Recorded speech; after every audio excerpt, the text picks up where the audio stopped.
Things have been looking really rough for Natlan lately. There are more and more commissions from the Adventurers Guild, and they're all related to the Abyss. Just waiting around won't do us any good. Let's go and see if there's anything we can do to help. I see. Thank you so much. The Adventurers Guild has been overwhelmed these days. No worries at all. We've always valued the strength of adventurers. Given the current situation, it's vital that we all work together. Since we're facing the same enemies, I'll send you the intel we've collected on the Abyss so far. Then we can take a look at how to coordinate our efforts. All right. Thank you so much.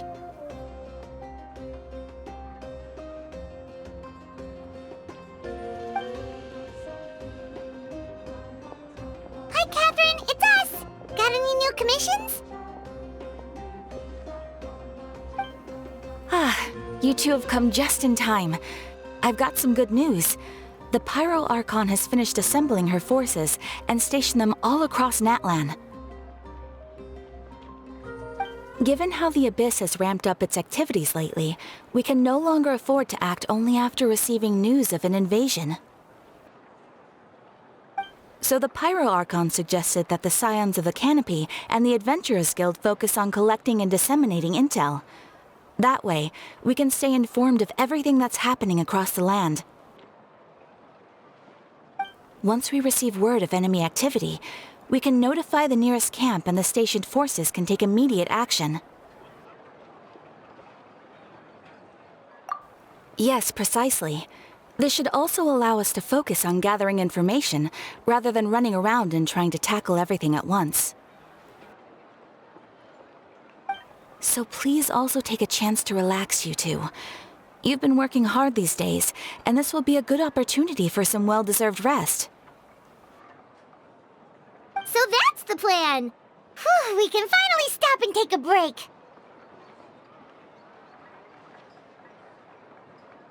Paimon knows that. It's not like Paimon just wanted to lay here and do nothing.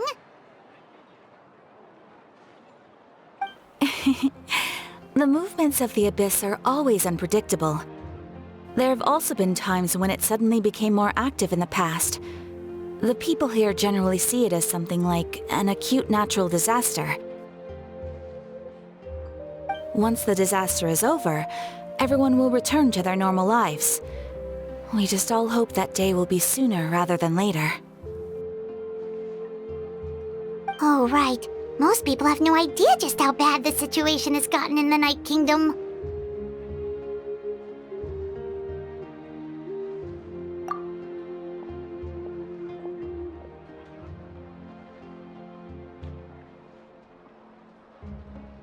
Oh, hey, Kachina! Are you feeling better now?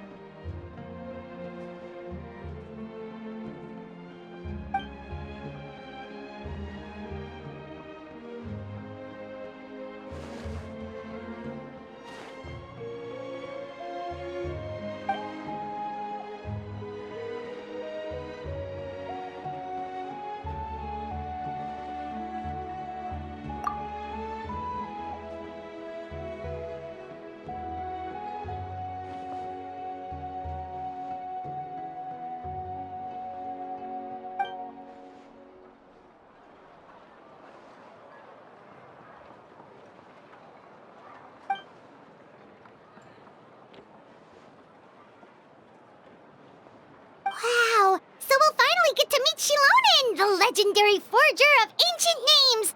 Paimon still can't believe anyone could forge those things.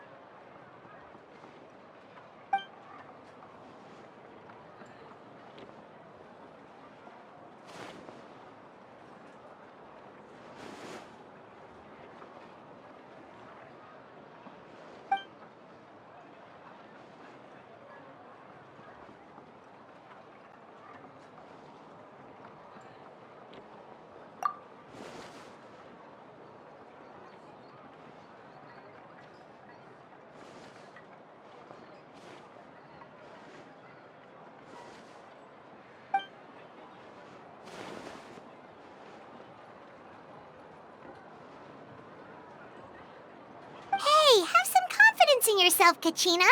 After all, you're already a victor of the Night Warden Wars.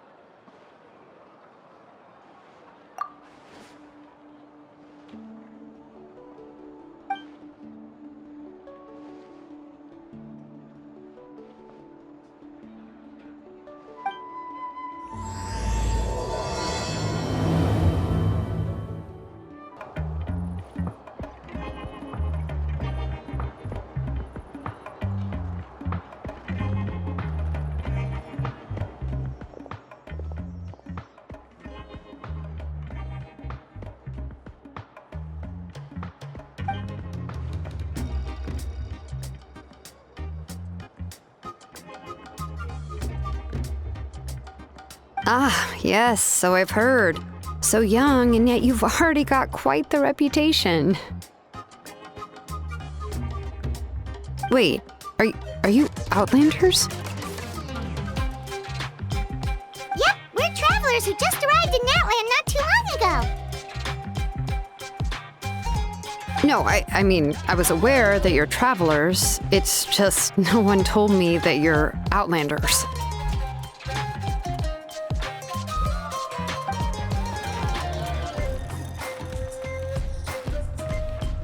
No, the only thing she said is that a new hero had pledged herself to the plan, but we need to forge an ancient name to ensure she'd be able to return safe and sound.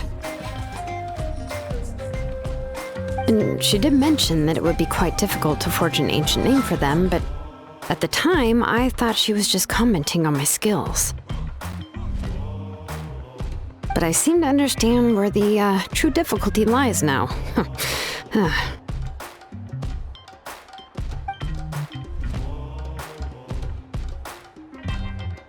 No, I wouldn't go that far. I'm used to it, really. I just need a moment to process things. The Pyro Archon's requests are always difficult to fulfill, and we used to argue a lot. Honestly, it's probably for the better that she didn't bring this up at the time. Anyway, I can't argue with her if she isn't here, and it'd be pointless to take my anger out on someone else. But, just because I understand her rationale doesn't make me any less upset. After all, she must have known that forging an ancient name for an Outlander is an impossible task. It's impossible? As you probably know, an ancient name is a symbol of a hero's spirit and glory, which grows even richer and heavier as generations of successors inherit it. We forge ancient names by engraving the heroic deeds of an individual who will become the first hero of that particular name.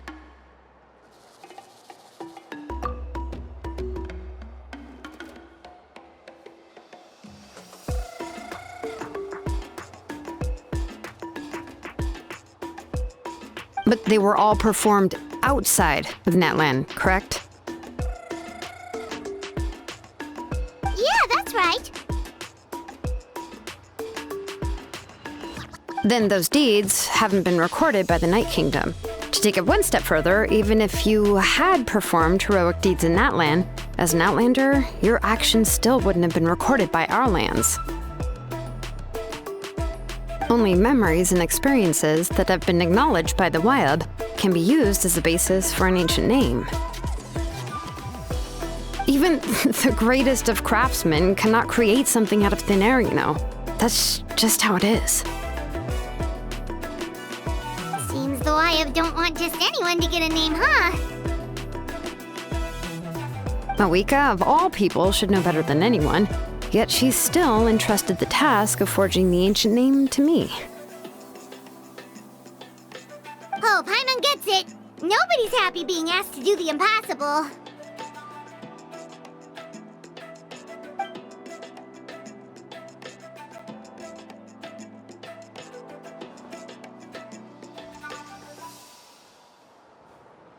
Ugh, don't remind me. Let's just focus on how we can pull this off. How to achieve the impossible.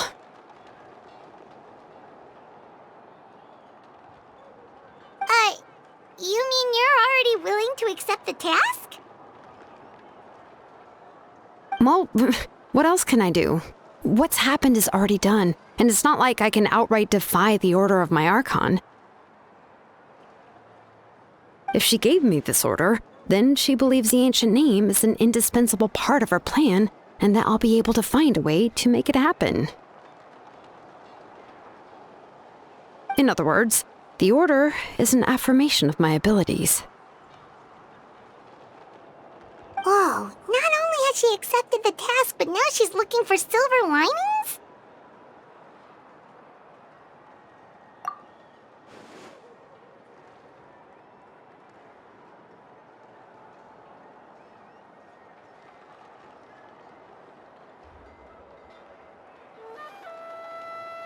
The key is getting the Wyab to somehow acknowledge the traveler's existence and record her heroic deeds.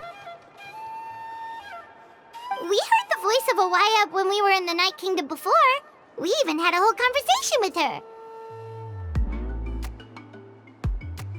If we can talk to her again, maybe we can figure something out together. Well, every tribe has their own Wyab. How do we know if the one you met is indeed the best one for us to talk to? Plus, considering the unprecedented nature of this situation, I have a feeling that the acknowledgement of one Wyab alone would probably not be enough. I don't know. That requires a level of knowledge that I do not possess. We need to find a consultant who's an expert on all things Night Kingdom and Wyab. The first person who comes to mind is Citlali at the Masters of the Night Wind, the one we call Granny Citlali.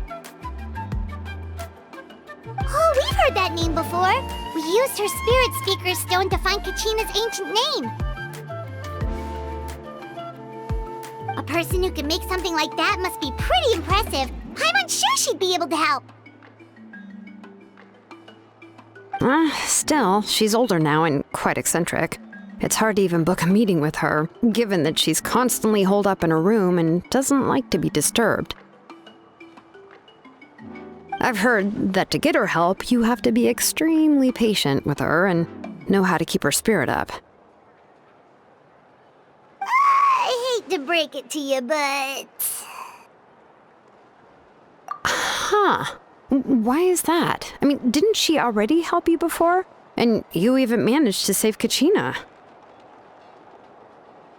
Well, yeah, at the cost of her spirit speaker stone being split into two.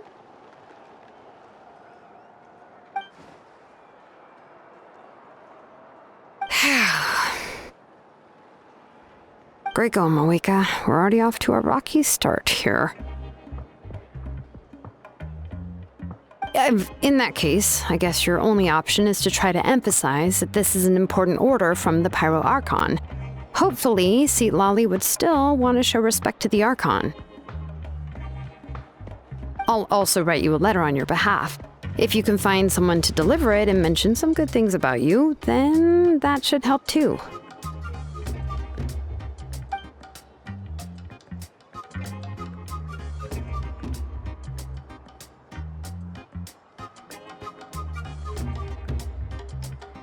Paimon sure hopes a Hal won't interrupt when he's talking, though. All right, Kaniche is a seasoned negotiator. I trust that he'll know the best things to say.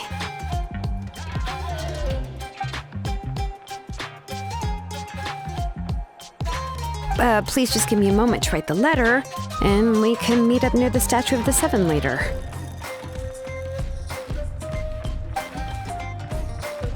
Sounds good. We'll take a stroll in the meantime.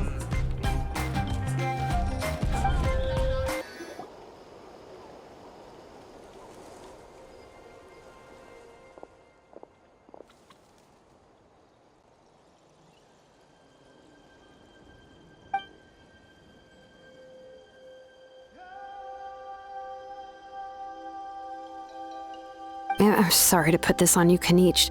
It's just that you're probably the only person who knows how to deal with her.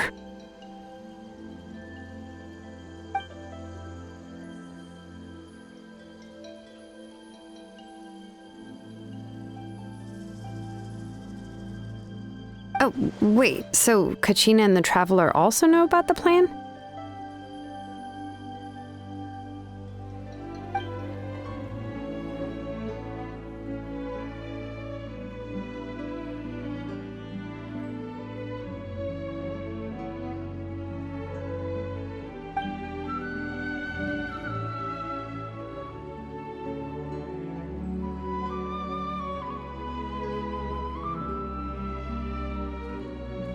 Right. She mentioned there are 6 heroes and that Xilonen is one of 4 that have already been acknowledged.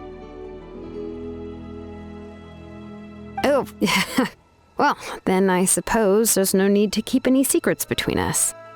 Having companions walk by your side is perhaps the best solace when facing such a bleak reality.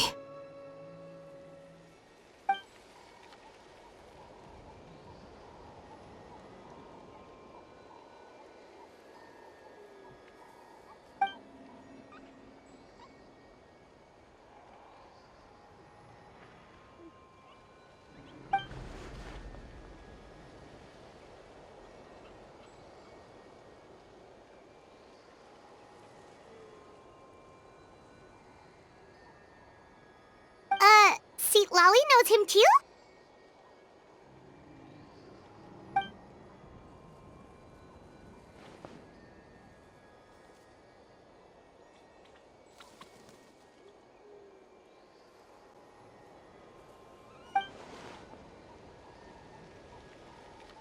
Given how the Masters of the Nightwind love to babble about dreams and revelations, they're already a pretty strange bunch to most. I've never met Ororon, but if they consider him the odd one, he's got to be pretty far out there.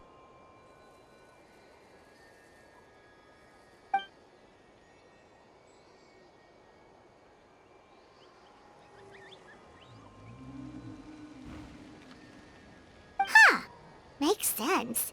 But Paimon wonders how Citlali could be the first one to notice Ororon's disappearance if she spends the whole day in her room.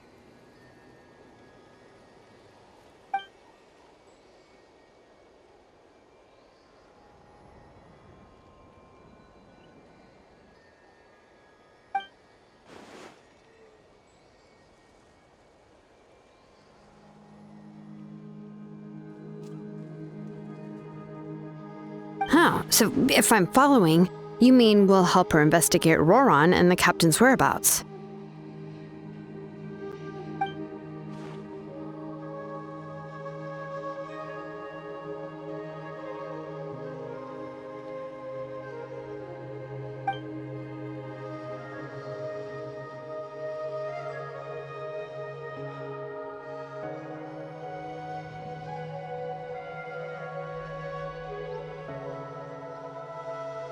Yeah! Plus, we kinda owe her one anyway to make up for breaking the spirit speakers down. This is a pretty well thought out plan, as expected of Molly Poke Nietzsche. Then, yeah, I'll leave my letter to you. Let's hope Citlali can meet at the stadium in 2 days.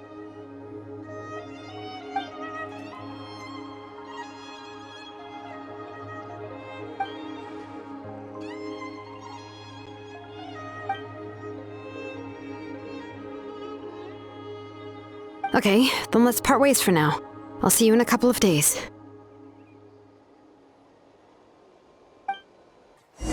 Oh, it's time to meet up with Xilonen. Let's ask her how things have been going. Hey, Xilonen, how's everything going? Oh, hi, Traveler and Paimon. I have bad news. Citlali did not reply to our request, although I suppose I'm not too surprised. Huh? You mean she didn't even bother to give Kenichi a response? Guess she really does have quite the ego then. Yeah, well, she can be also quite eccentric, though she's one of the most gifted people around. Even the Masters of the Nightwind often struggle to work with her. My guess is that she probably has other reasons for not deigning us with a response. But let's go to the stadium and see if we can meet her there. If we do get a chance to talk to her in person, we can still try to work something out.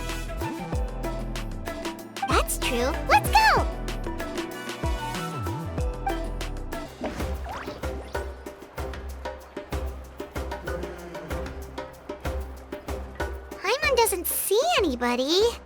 Seems she's just not gonna show up, huh?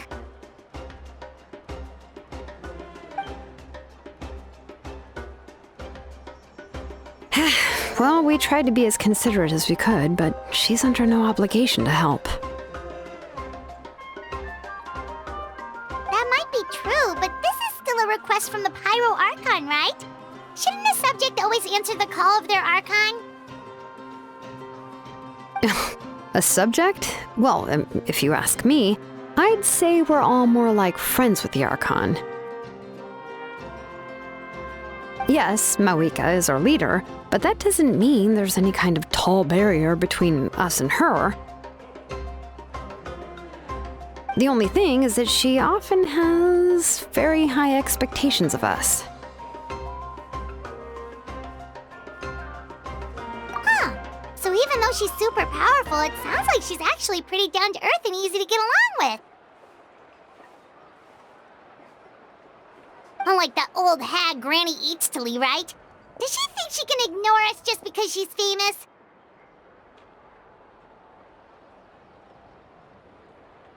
You all talk about her like she's some kind of huge deal, but she didn't even bother to reply to our letter! Seriously, if she didn't want to come, she could at least let us know. If that's what aging does to you, Paimon never wants to get old. Oh, really? So, that's how you see me? Who's there? Who's talking next to Paimon? Oh, don't mind me. I'm just a disgruntled old hag, right? Come on, relax. I'm sure my bark's worse than my bite. Huh? Citlali. Wait, you're Citlali? You're Granny Citlali? Yes, Granny Citlali. But emphasis on Citlali, not Granny.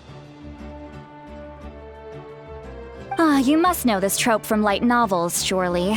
They use it all the time. The young man who's actually the oldest person in the room. The girl next door who turns out to be a seasoned veteran. The wise sage who looks like a little kid. Oh, wipe that look off your face! You've seriously never seen an older lady that doesn't look her age? Okay, well, don't go thinking it's a trick either. See? I'm barely wearing any makeup. Did I forget to mention, she's called Granny, but she's actually pretty young. It was an honest mistake. I guess we've just gotten used to it.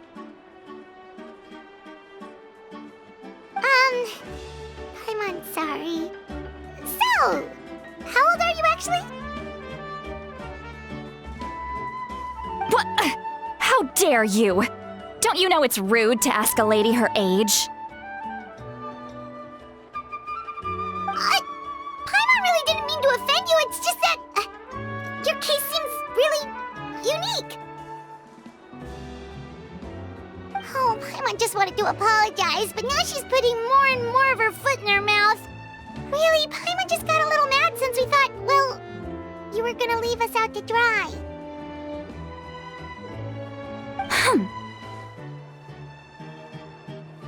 It was my idea to invite you here, Citlali. So if you're upset, you can just take it out on me. All right, I was only joking. I didn't mean to chastise anyone. There's really no need to take all this so seriously. If anything, I'm gonna feel awkward if we keep this going. I received Kenichi's letter and was planning to attend this meeting. Since I had already decided to come, I figured there was no need to draft a reply that simply said, "Understood." Besides, just showing up is the most important part, no? But, of course...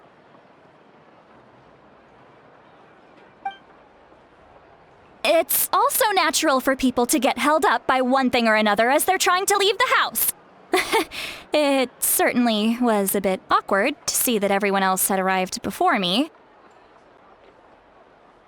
At first, I was thinking of quietly sneaking over, but since you were already here waiting for me, I started to think about how I should phrase my apology, only to hear you all talking smack about me.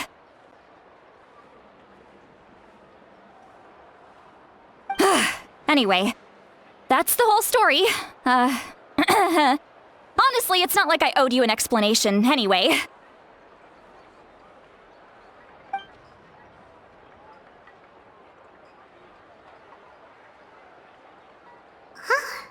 What's with that expression? Was she feeling embarrassed just now?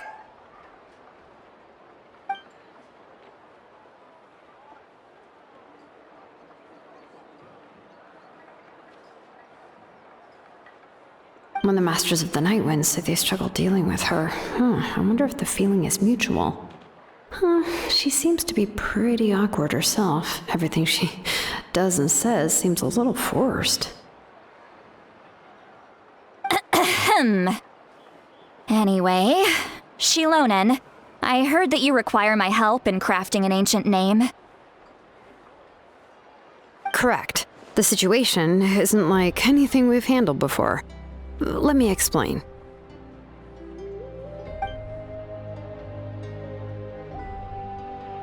I see. So Mawika has asked you to forge an ancient name for an outlander.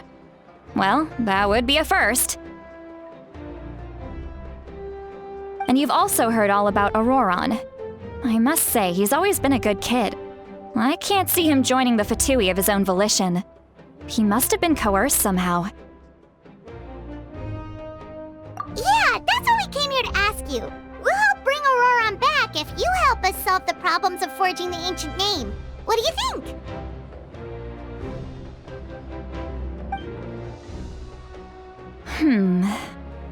I suppose I'll just call you Traveler for now. Traveler, come here. Let me take a good look at you.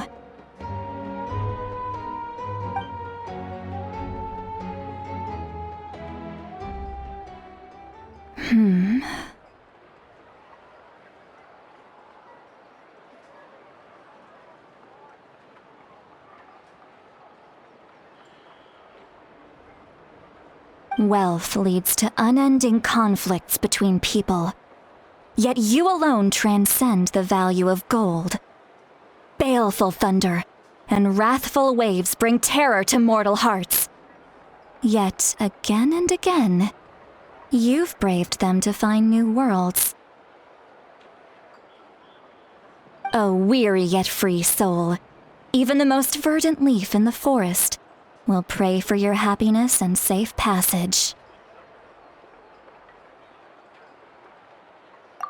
Those are all the things that I could see in you. You've experienced far more than even most mortals could dream of. You possess the heart of a sincere hero, along with the conviction to lift a torch above your head and walk headlong into the night. Huh? Don't move. There's something here. Huh? What thing? Don't scare Paimon. Is the Traveler gonna be okay? Shoo!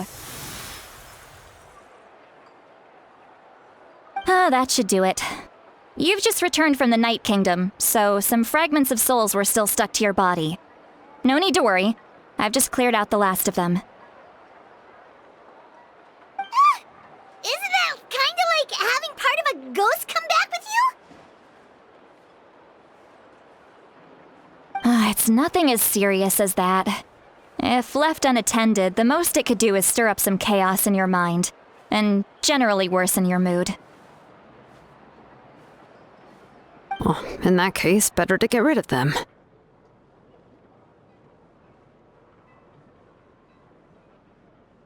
It was nothing. Xilonen, let's follow your proposal.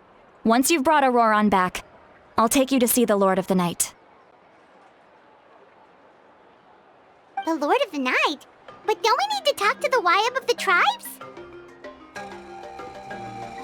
Something this important is beyond their jurisdiction. Only the Lord of the Night can decide whether we can grant an ancient name to one who does not hail from our lands.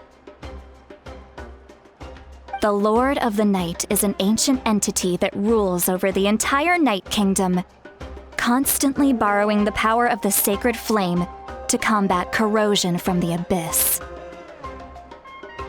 Oh, so you're basically saying it's even more powerful than the Wyab of the tribes. Well, that sort of makes sense, being the lord of the entire Night Kingdom and all. Not exactly. It's not so much that one's more powerful than the other. But never mind. That's not important. It would take too much time to explain. Just listen carefully to what I'm about to tell you. The Lord of the Night is currently in a deep slumber, and we can only communicate with its consciousness while in a trance. In other words, in a dream. But I will need to prepare a few more things if we are to hold a ceremony to achieve the state of the trance. I'll make a list. Can any of you get everything for me? I can go. It'll probably be a long list, so better leave it to someone who knows all the local vendors. Sounds good. Then we'll go with Citlali to track down Ororon. Phew, the Fatui are nothing to scoff at, so please, be careful during your investigation. If you need any help, just come find me. Yep, we'll be sure to play it safe.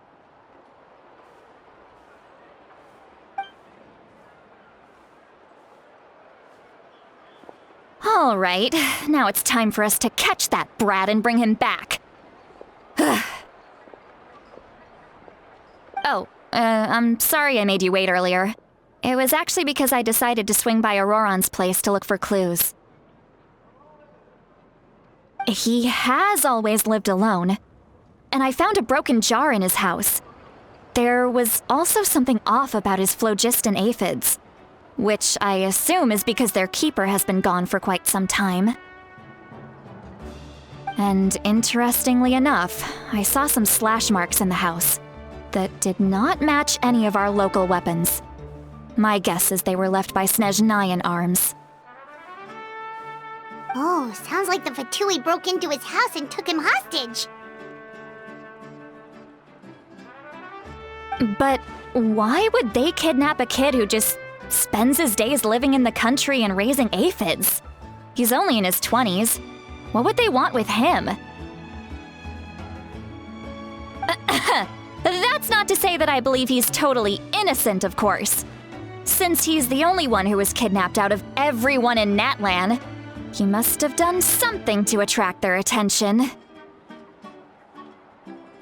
In any case, we'll get to the bottom of this once we manage to get him back here. I'm truly sorry to put you two through all this trouble with me. But please help me get him back. You can count on us! All right, then let's start by heading to where Ororon was seen last.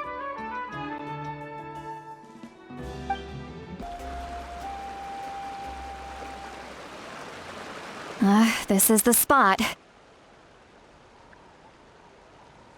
An eyewitness claimed to have seen Ororon speaking to some Fatui soldiers here. I don't know how much you're willing to believe me, but Ororon really is a good kid. I see no reason why he'd suddenly get involved with a Fatui. I'm convinced that what the witnesses saw was actually the Fatui coercing him, or perhaps trying to extract information. However, I doubt anyone would believe me, given there are no signs of a fight. Didn't Kanich say that she's a big name in Natlan? Feels kinda weird to see her so frustrated and helpless like this. Ororon? Well, he was left at the side of the road as an infant, and the people of the tribe took him in. You could say that everyone had a hand in raising him.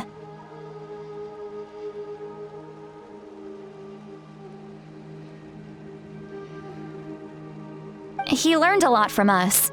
And once he reached adulthood, he built himself a house out in the countryside.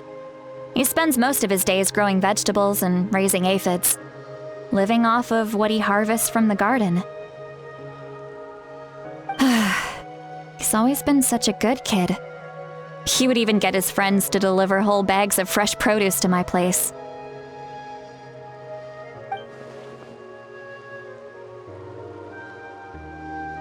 Oh well, let's keep looking.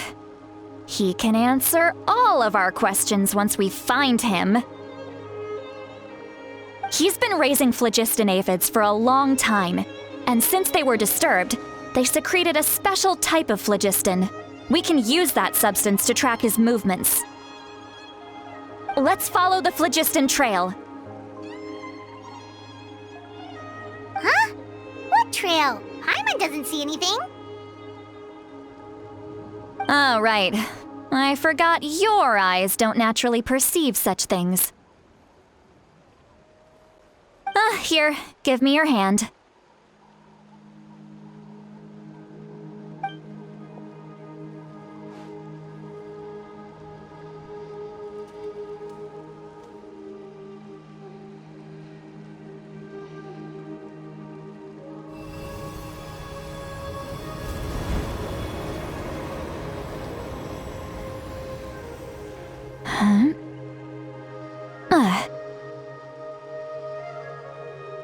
How about now?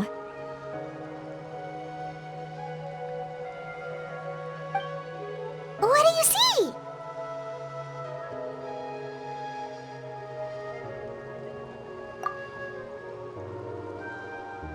Whoa, Paimon can see it now too! That's right. I used a spell to temporarily transfer a portion of my senses to you. For a short while, you'll be able to see the phlogiston too. Wow, you can even share your senses with us? First time Paimon's heard anything like that. It requires a very rare spell that most people aren't adept at. But don't worry, it's a cinch for me. Between the two of you, it seems the Traveler's senses are a bit stronger than Paimon's. When I held your hand just now, I could sense that you've got a great affinity for phlogiston. You're extraordinarily gifted. Anyway, we'll need to use our vision now to track down Ororon. Good luck, you two.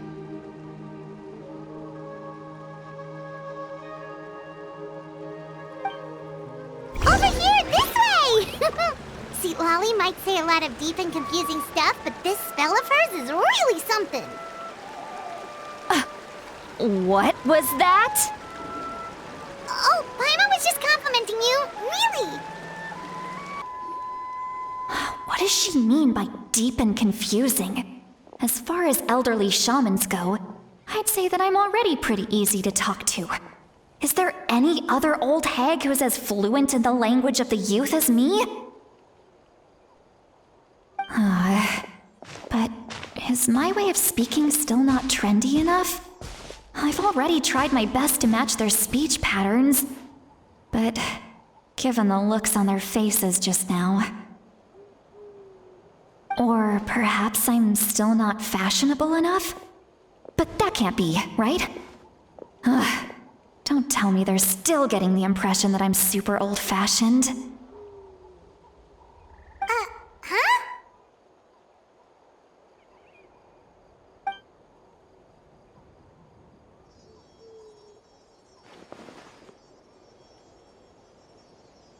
Was that Citlali's voice?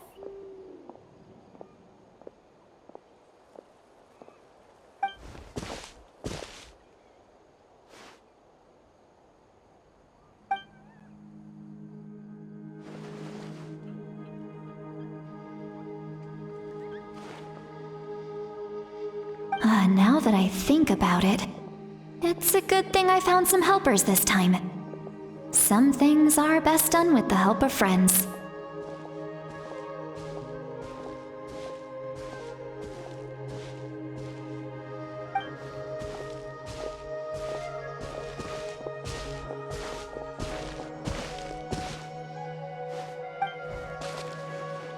Oh? They appear to be feeling quite confident. Looks like our work will go smoothly.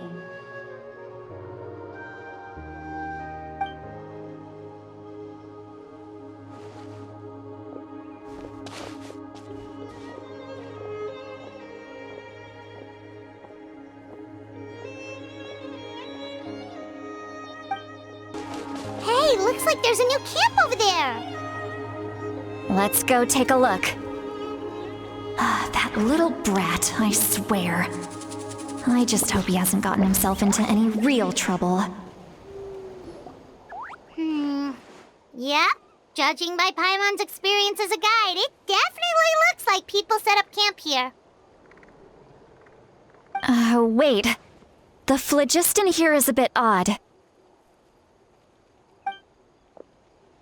Let me see.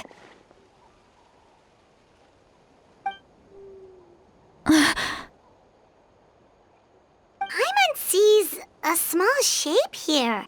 Could it be some sort of symbol?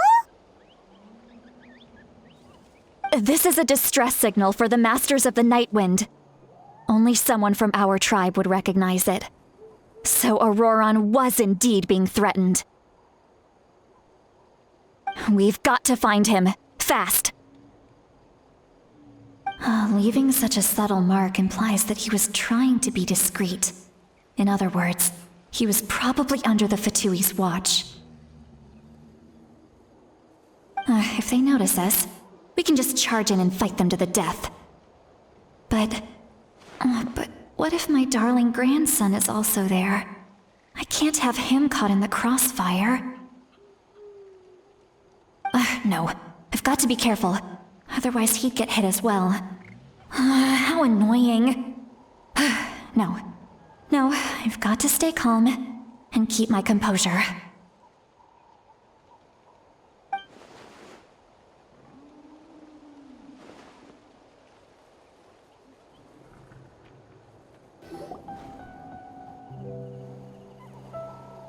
There are traces of people staying here too. Wait a second. The phlogiston around here is jumbled up. I can also smell a mix of elements in the air. Pyro, electro, and some other elements as well. Kanichi told us that you were super amazing. No wonder you can sense so many more things than us.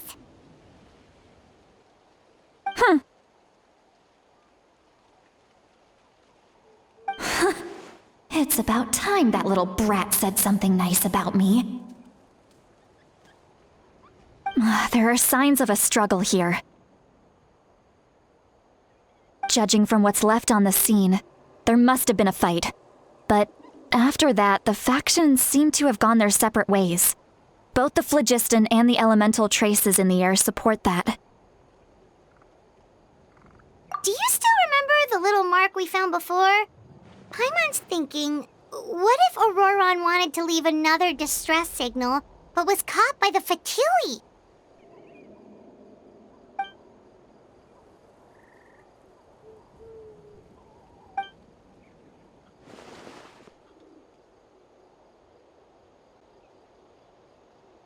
Given there are two signals leading from here, we should split up as well.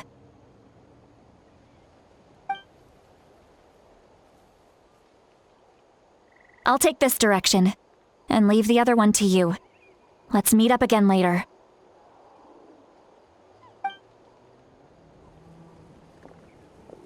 Ororon, what the heck were you doing? It's one thing to trouble me, but now I had to bring other people into this as well.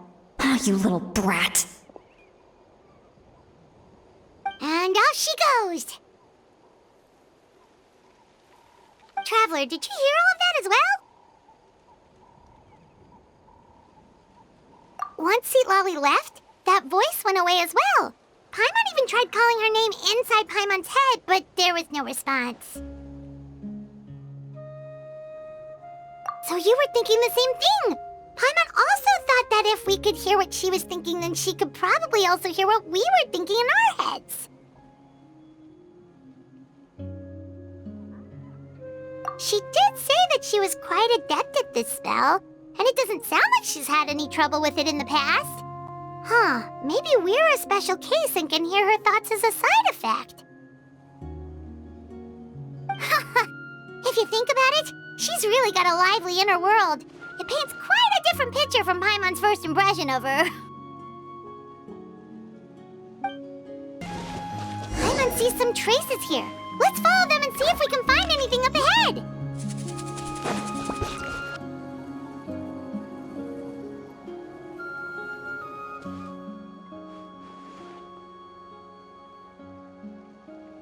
Did you find something?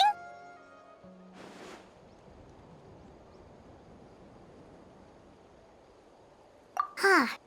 So we can't tell where Ororon might have gone from here. That's weird. The phlogiston trail suddenly stops. We can't make anything of these footprints either. But he can't have just evaporated into thin air, right? We know he wasn't alone. He had all those Fatui with him.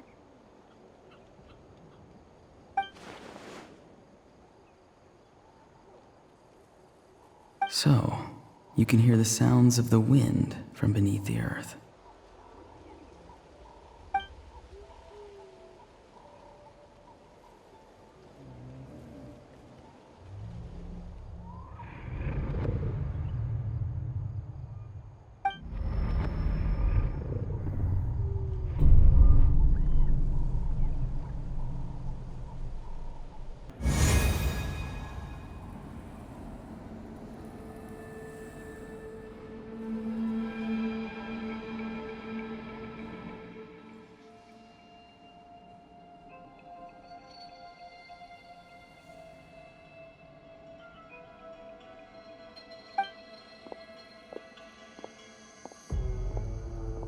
I'm very sorry, but please do not move.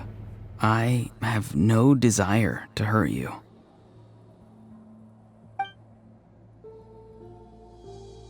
I apologize that our first meeting has to take place like this. It's just that you're much like one of those animals with ears that perk up as soon as it senses danger in their environment. And given your combat proficiency, I would not have been able to gain an advantage over you if you were anywhere else in the world. However, you're now in the Night Kingdom, a familiar domain to the Masters of the Night Wind. Hello, traveler.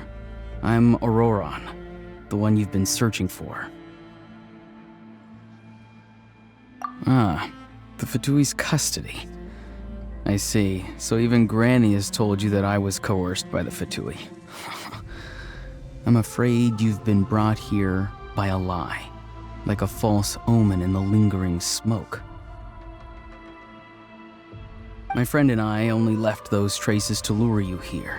Deceiving you was never our true intent, however. It was simply the fastest and most feasible way for us to set up a meeting. Greetings, traveler from afar. Be careful with this traveler.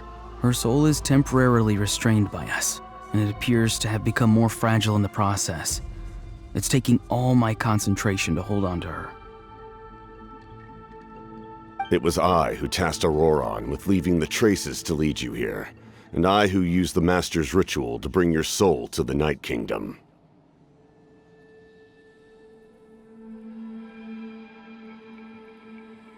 I've heard much about you from the past encounters you've had with my colleagues. Given the present situation in Natlan, I would like to sincerely request a formal meeting with you, in person. I will use the opportunity to explain my goals and motivations to you, as well as why I mistrust Malwika, the Pyro Archon. I believe there is little reason for you to blindly follow her plan. If you would like to hear our intel, then find us to the east of the stadium. But remember, not a word of this to anyone. I would like to avoid any further conflict. You will see me again once you return to reality. No matter what I say, please, help me keep this a secret. This is all to avoid dragging Granny into this conflict.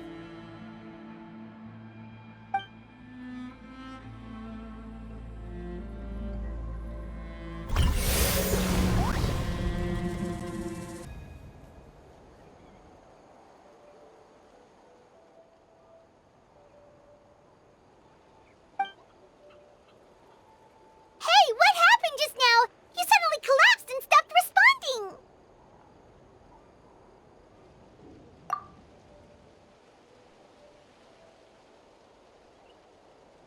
Hey, why are you sitting on the ground? Are you okay? Citlali! She froze for a moment and then just collapsed to the ground. Could it have been those leftover remnants from the Night Kingdom? Do you have any itches or pain anywhere? Don't worry. We can take a short break. Sorry, I know I asked for your help.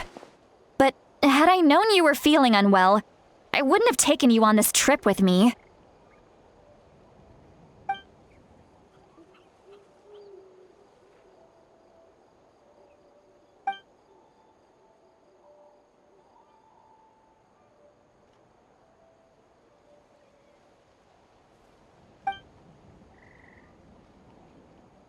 If you're feeling sick, you should just say so. Citlali should be able to, exorcise any ghosts or weird stuff that you picked up in the Night Kingdom. A seasoned traveler must know the importance of not pushing yourself beyond your limit. If you need anything from me, just say the word. In any case, let's take a bit more time to rest now.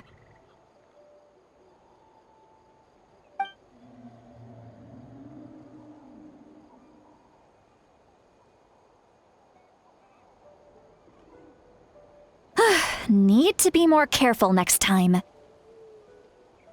Feeling better yet, Traveler? All right, let's get ready. I followed my phlogiston trail earlier to a stronghold guarded by soldiers. I have a feeling that Ororon is probably being held inside. Oh, so it's close by. Then let's head over right away.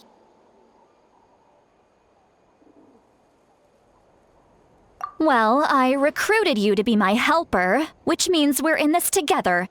Like the wind and the clouds. We either move as one or not at all. But if you want to make it up to me, then just be sure to fight extra hard when the time comes. Look over there. Huh? Paimon thinks she sees someone in the middle of the camp. That's Ororon. So he really was taken by the Fatui.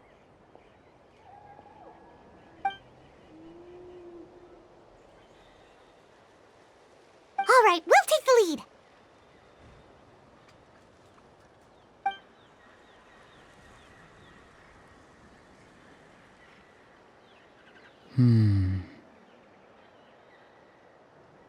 Hey, quit daydreaming. Don't you have work to do? I cannot see the sun. What? Without the sun, I cannot see the truth. You are currently blocking the light, so I must beseech you to move aside. Huh? Okay, Mr. Philosopher. That's enough mumbo-jumbo. Wow. I'm going to rip that guy's head right off.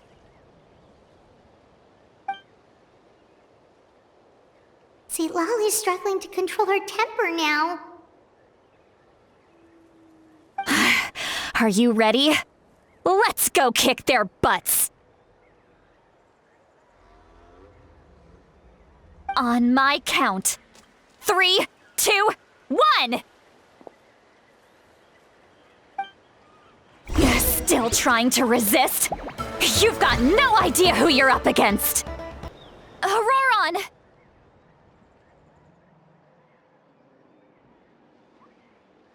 Granny!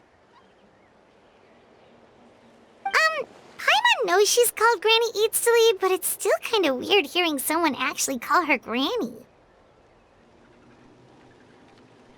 And greetings to you too, other Granny. What did you just call her? Granny. Is that not right? You are Granny's friend, are you not? You seem to be approximately the same age as her, so I figured you're also a Granny. How many times have I told you? It doesn't work like that. There are a lot of people who look about the same age as me. You can't go around calling everyone Gramps or Granny. Oh, wait. He's not a child, is he? Don't tell Paimon he's one of those people who look like an adult but are actually only 8 or 9 years old. Oh, your words have pierced my heart like a thorn vine. Given how hard those thorns are to remove, I may just need to find a pair of tweezers. Why are you so upset? You can just say yes or no.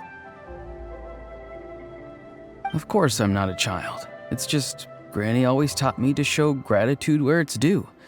And since the Masters of the Night Wind raised me collectively, I basically see everyone above a certain age as an elder I should look up to.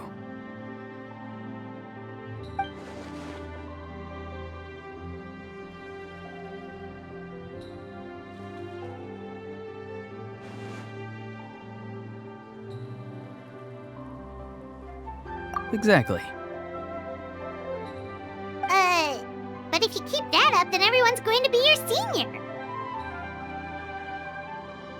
And do you think saying all of this is gonna save you from a scolding, Ororon?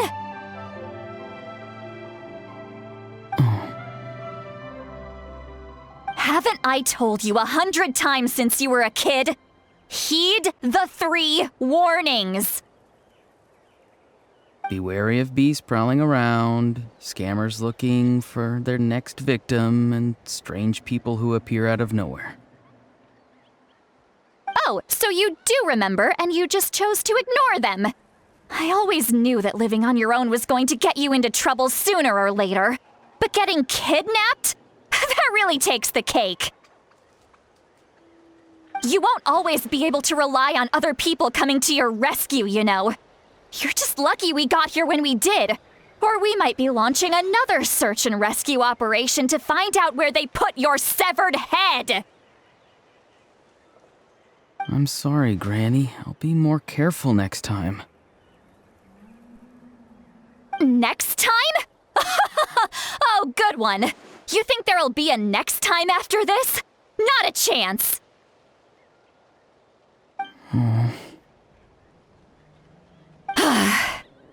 They didn't hurt you, did they? No, they just asked me a lot of questions about Natlan's terrain and made me draw a map of the ley line distribution.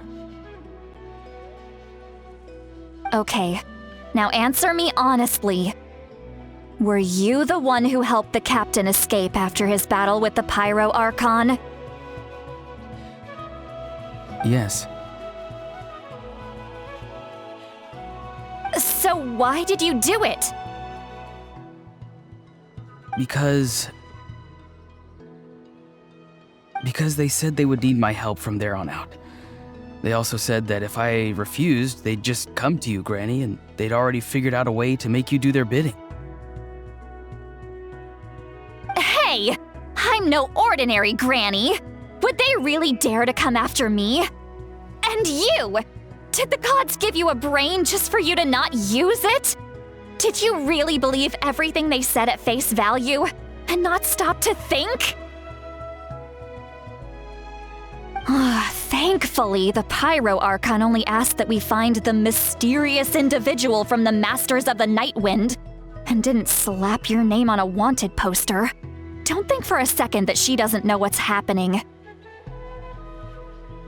Even if the truth that you see will soon manifest into reality, there is still no need to preemptively panic.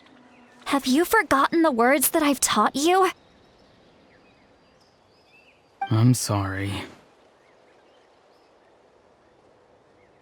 Ugh, forget it. We can submit the details of this camp and the defeated Fatui as evidence of your innocence. Let's clean this place up and get back to the city. Ororon, you better remember this lesson well and seriously reflect on your actions. Also, once we return to the city, come to the speaker's chamber with me. I'll need you to explain everything. Sounds good. Should I bring some of my homegrown vegetables as well? Your vegetables? Yes. I grow a lot of fresh produce in my garden. I hope the Pyro Archon won't be too picky about the selection. Now's not the time to be thinking about that. If you do come face to face with the Pyro Archon, the first thing you should do is... Recite the 3 warnings. Huh? No! You should emphasize that you were not in cahoots with the Fatui! How exactly did the Masters raise this guy? Oh, right.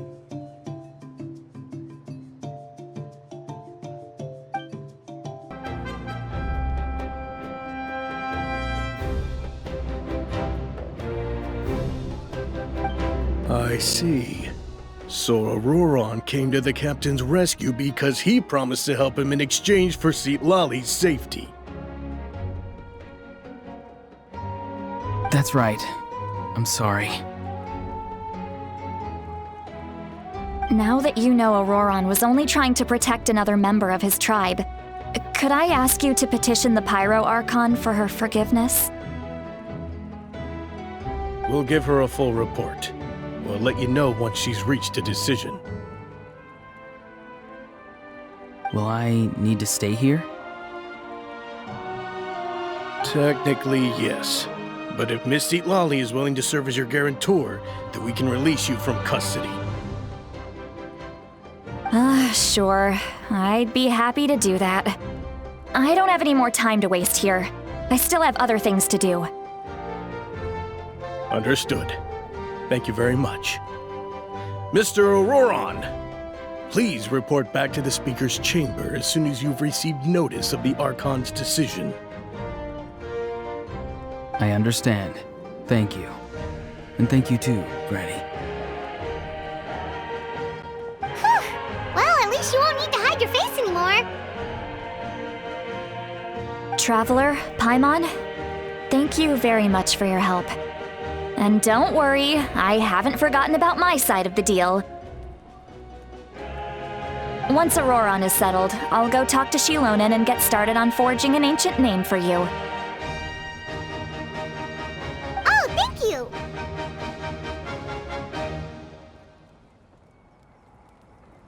You scratch my back, I scratch yours.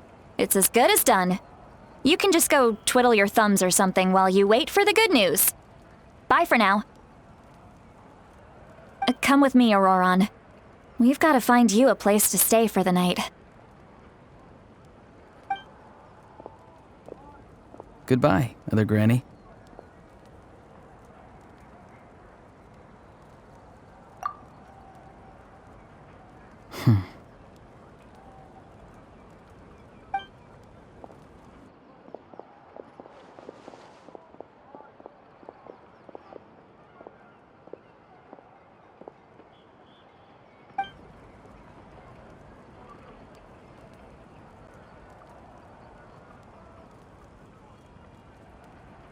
We're finally done. All right, it's time to find some grub.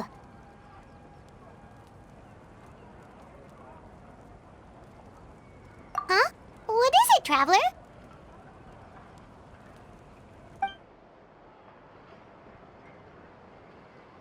What? The captain?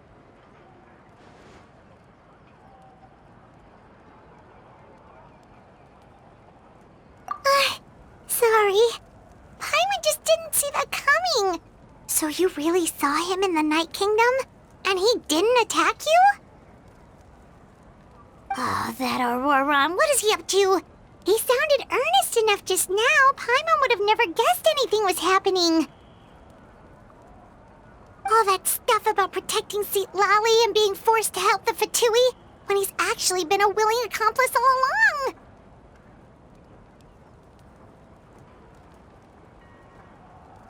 Yeah, you're right. Still, Paimon appreciates you telling her about this. Paimon will support your choice no matter what, so if you want to go, we can go together. We still have another whole day before the meeting, so we'll just meet with them when the time comes.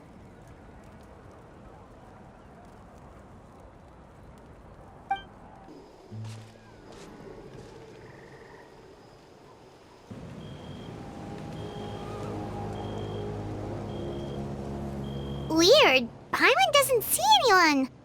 Oh, please don't let this be a trap.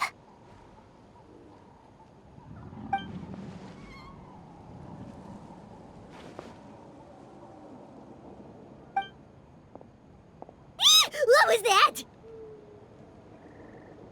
Good evening. Nice to see you again.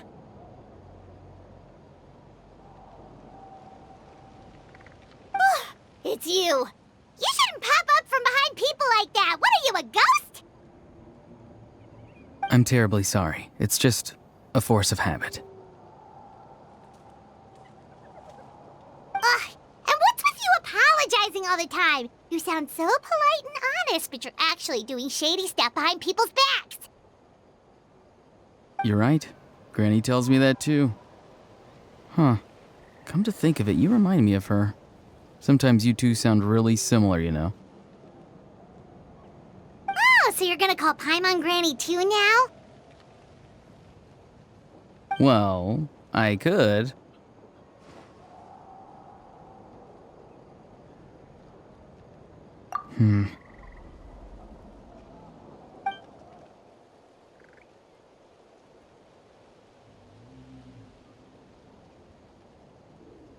It's all clear. Over to you. Excellent. The fact that you showed up proves that I was right about your character.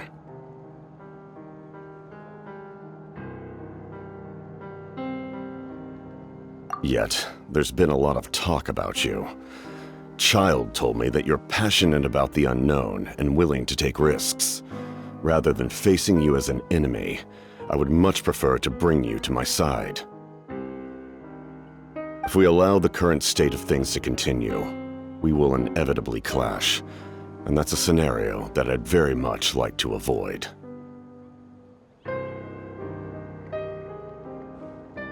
I've long heard of your exploits across the nations.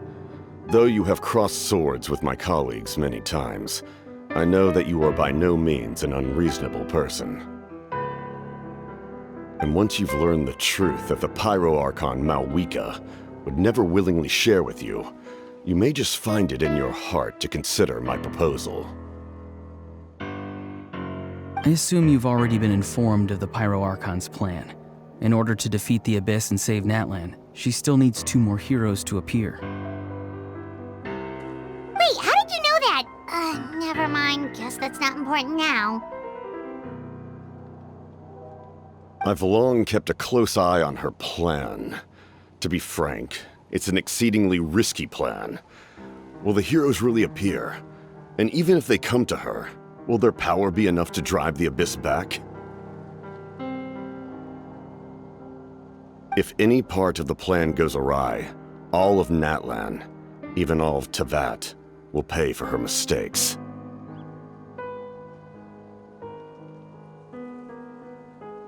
Now, you may have been led to believe that this is the only plan available to her. But what if I told you she's had another emergency plan all along, the details of which she has chosen to keep hidden from you? An emergency plan? Yes. A way to keep Natlan intact, even if her original plan fails. But given the painful cost of its execution, She has chosen to keep it as a mere backup plan.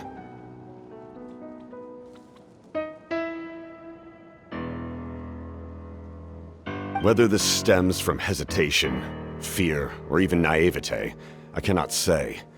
But Natlan cannot afford to wait until she comes to her senses. My fear is that given the enormity of the decision, she will be reluctant to confront the dire reality we face until it is too late. There will be no time left to execute the backup plan, and all of Natlan will be lost to the abyss. We have to make the decision for her, here and now. Yeah, do you have any evidence for all this? Just telling us a bunch of scary stuff isn't enough, you know. Besides, wasn't it you who tried to seize the Gnosis for the Tsaritsa plan?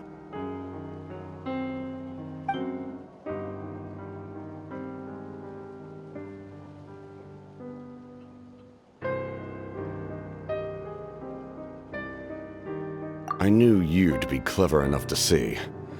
That's right. I did not seek the Gnosis for the Tsaritsa. Since I was defeated in battle, I must put to rest my thoughts about the Gnosis. But even so, my desire to save Natlan remains unchanged. And now, I have found a new way to solve the crisis. We can implement it immediately if we reach an agreement.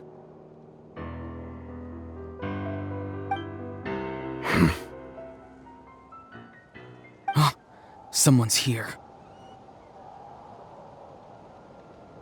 Huh? The captain disappeared!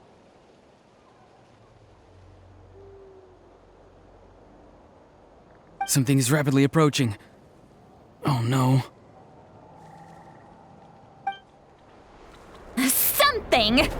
Bad news, chump! It's your granny! Oof.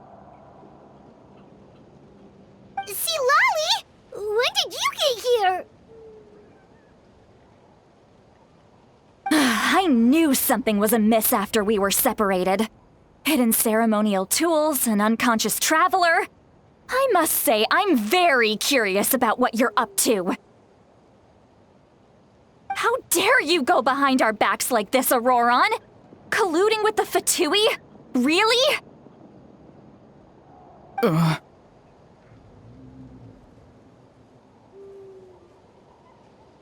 Oh, here we go again!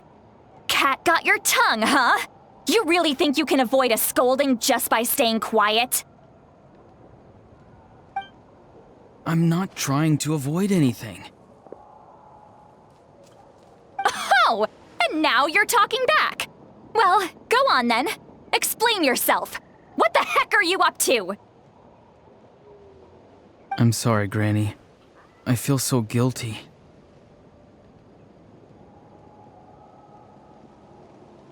You! That's it! Where are my tools? I swear if I don't teach you a lesson right here and now, I'll... Wait, Citlali! Please, calm down. We, still learned a lot of info, didn't we? Like the fact that the captain isn't trying to seize the Gnosis anymore. So, maybe just save the scolding for later, okay?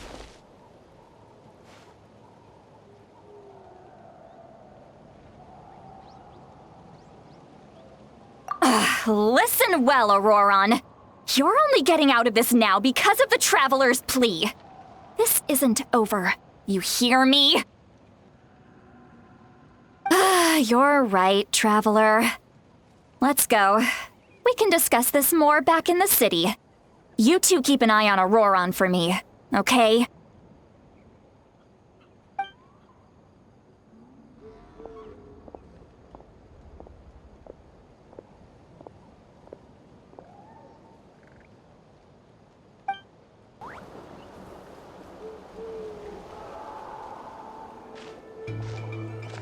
In all my years, I've never had a child cause me so much grief. Do you seriously not see what's at stake here? You've got a head on your shoulders, Ororon. Use it! Why did you help the captain? And I want the truth this time.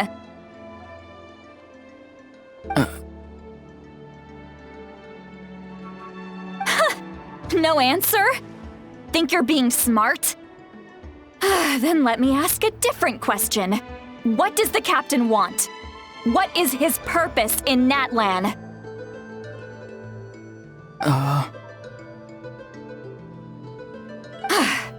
Really?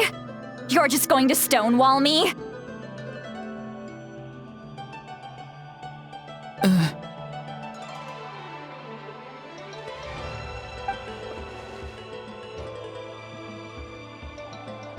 Just use your brain for a second. What do you possibly stand to gain by helping the captain? Only endless trouble awaits you and everyone in the tribe.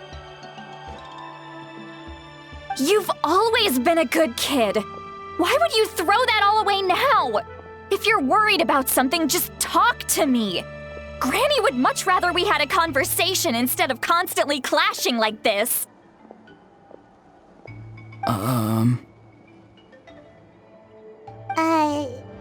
Why is he staring at us all of a sudden? I'm sorry that you have to hear all this.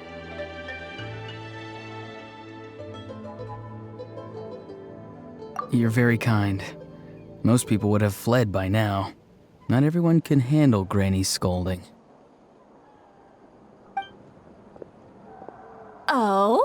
You dare gossip between yourselves instead of listening to me? You... Sorry, Granny.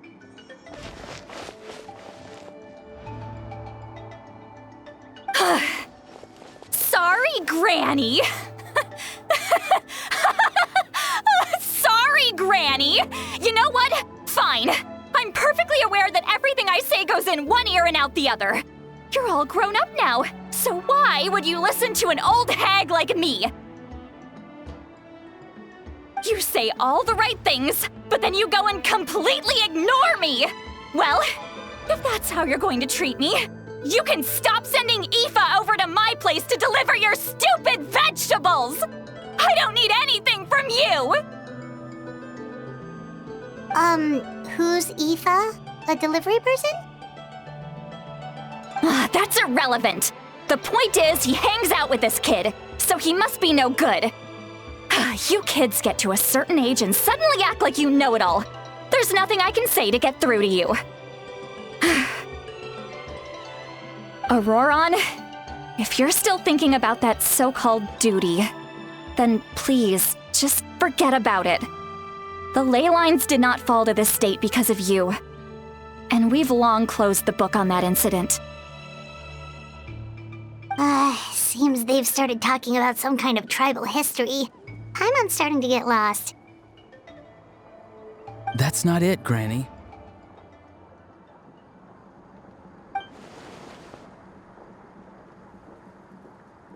I know you tend to get down on yourself when you're upset, but I can tell I really hurt you this time.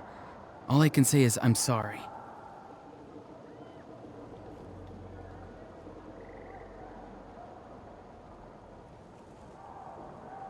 His voice. Ororon! Where have you gone? It sounds like he's somewhere super far away, but isn't he right here in front of us? I'm really sorry. It's up to all of us to do everything we can to save Natlan. So I've got to go.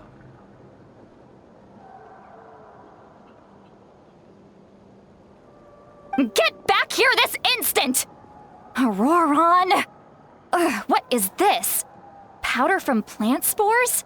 Is that the trick he used?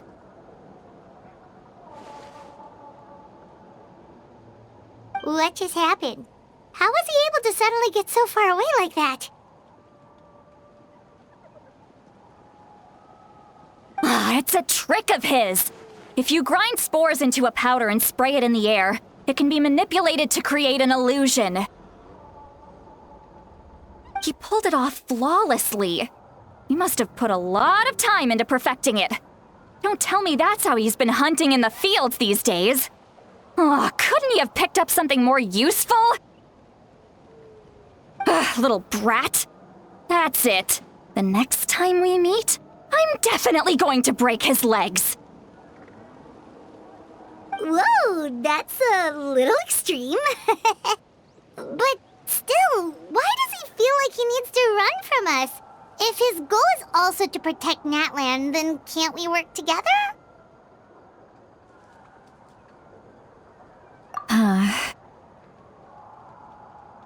I'm sorry for interrupting your conversation with them earlier. But even if you'd been able to hear them out, there's no guarantee you would have gained anything substantial. Ororon probably did everything he could to get away because he knew I'd get the truth out of him sooner or later. Ah, that brat. I swear.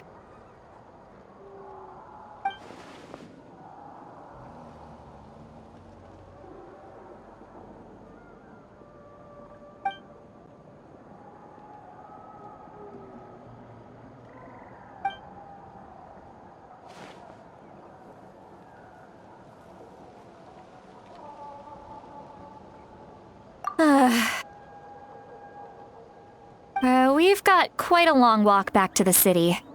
Let's take our time. It'll give me a moment to figure out how to explain all this.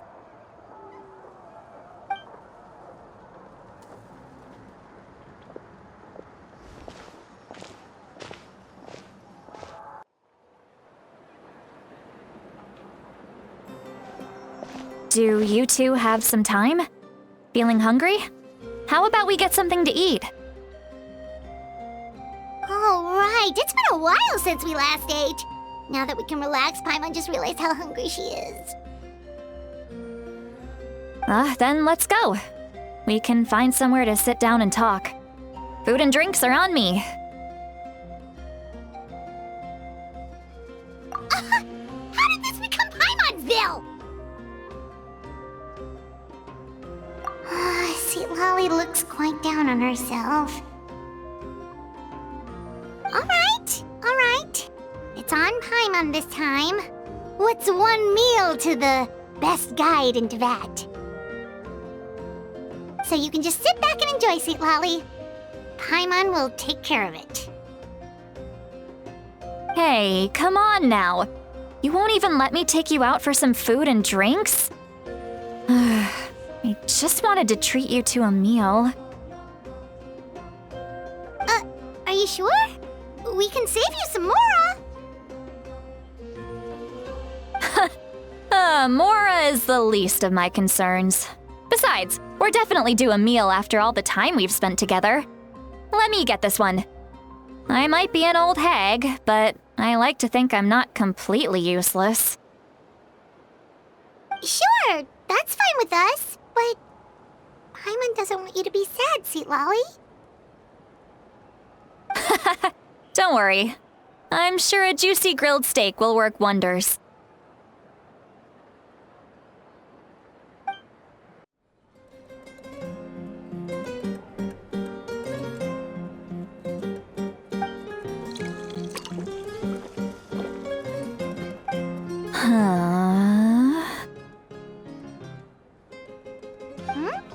What are you looking at?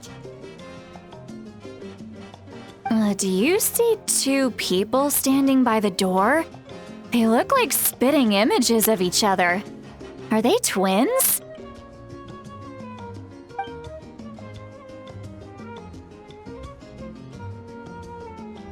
But Paimon only sees one person there. Huh? How could that be? I guess my mind isn't as sharp as it used to be. Give me another bottle, boss!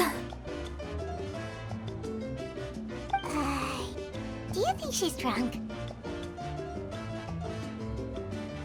There you go, miss. Oh my, it's not every day you get to see Granny Itzley here with some friends. Not to mention ones who've made a huge name for themselves recently. Oh, so you've heard of us? Of course I have. Aren't you the ones who saved Kachina and brought her back? No wonder you hit it off with Granny Citlali. She wouldn't spend time with just anybody, you know. I don't even remember the last time I saw her with a new friend. Wait, so you call her Granny too? Well, given our ages, it'd probably be more accurate for me to call her my great-great-granny. She's one of the most famous people at the Masters of the Nightwind. Most days, hardly anyone even dares talk to her. Huh? Gossiping about me right in front of my face now, are you, Chonka? Oh, please, Granny, I wouldn't dare. I'm just beyond happy to see you bring over some new friends. After all, any friends of our regulars are sure to be great customers too. All right, that's enough. Go on now. I'm sure the other customers would like to talk to you as well. There's no need to keep staring at me. I promise I'll keep my alcohol down until I leave. Well then, you have my thanks.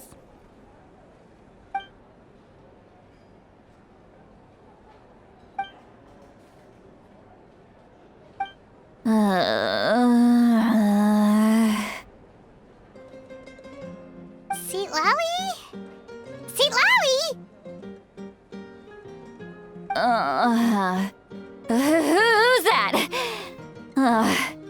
You got some gall calling me by my first name. Let me guess. You want to test your skills against Granny Eatsley, don't ya? Are you still with us, Citlali? You're kinda talking to no one. You chumps come around here, picking fights with me? Well, you know what happens next. You lose, and then run off home to tell everyone about how I'm this big scary bully.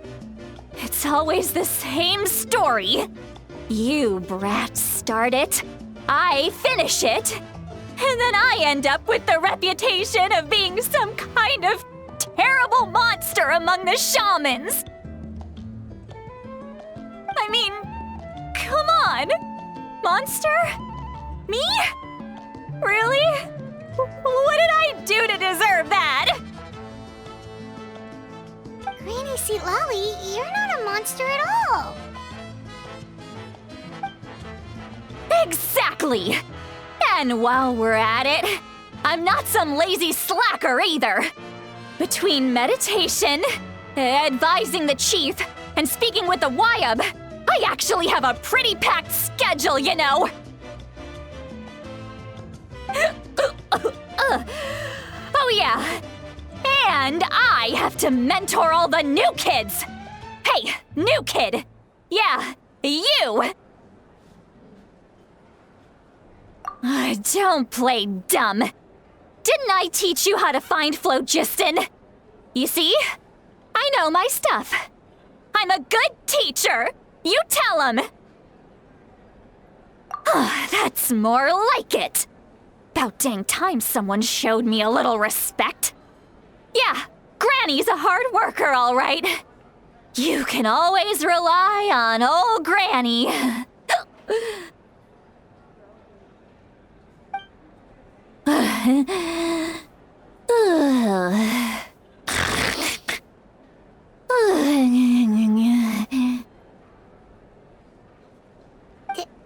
Did she just fall asleep with her eyes open?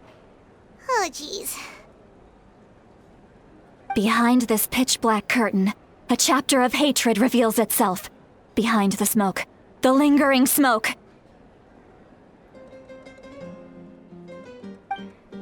She's meditating again. She does this whenever she's had a few too many drinks. Her mind's actually racing at this point. It's quite the opposite of sleep. Is this another specialty of the Masters of the Nightwind? No, I'd say it's an ability that's unique to Citlali herself. While she can easily pick up everyone else's skills and tricks, few have been able to master hers. Warning, warning. Red, the color of danger, has now arisen within that pair of eyes. Huh?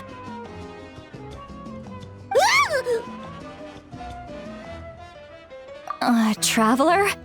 Paimon? What's wrong? I'm gonna hurl. Hang on, just keep it in. Phew. Okay, it's passed. That was a close one.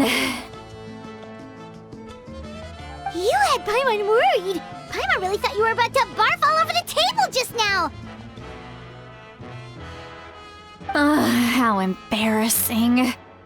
I'm sorry you had to see me like that. That's never happened before, I swear. I've never thrown up, not once.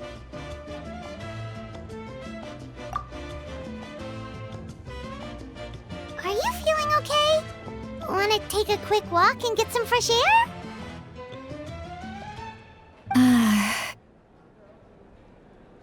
There's so much that I want to say, but I can't. Why not? Of course you can. Just say whatever's on your mind. Please, Paimon, it's not as simple as you think. We've only known each other for a few days, right? What would you think of me if I were to start dumping all of my complaints on you after we've only just met? Oh, Paimon gets it. You're hoping that we wouldn't think less of you no matter what you're about to say. No, that wasn't my point at all! Seriously, don't you youngsters know anything about shame? I'm talking about shame! I've lived all these years and still can't get rid of it! Surely, you know the feeling too? Actually, about that. Huh? Tell me what? Yeah, this is as good a time as any.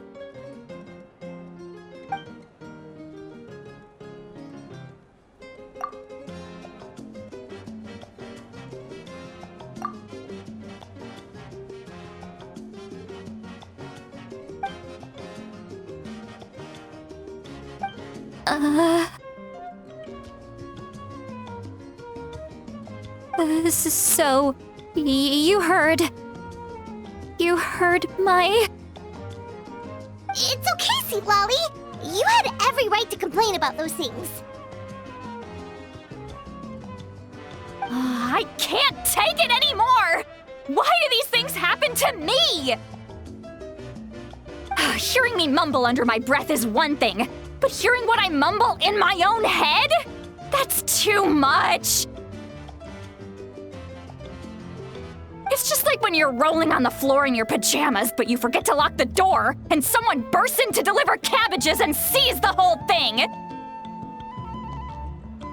So that, happens to you a lot. It happens to people in general, okay? Doesn't matter if you're 200 years old or 1,000 years old. Everyone rolls around in their pajamas sometimes. I was just picking something generic.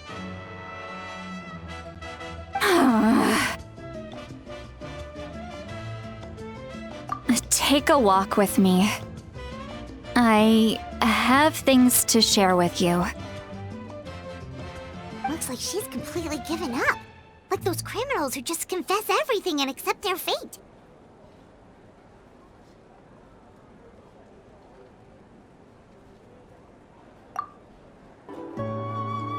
Well, great view, right? I love coming here by myself. Wow, it's beautiful! You're making me want to cry. Oh no, what do we do? Please don't cry! I was an expression, okay? A figure of speech. I'm just... embarrassed. Here you are thanking me, even after you helped me all this time. Let's just have a casual conversation. It's easiest that way. Really? You don't seem like the kind of person who keeps things casual. Well, I guess I used to be more of a stickler for the rules.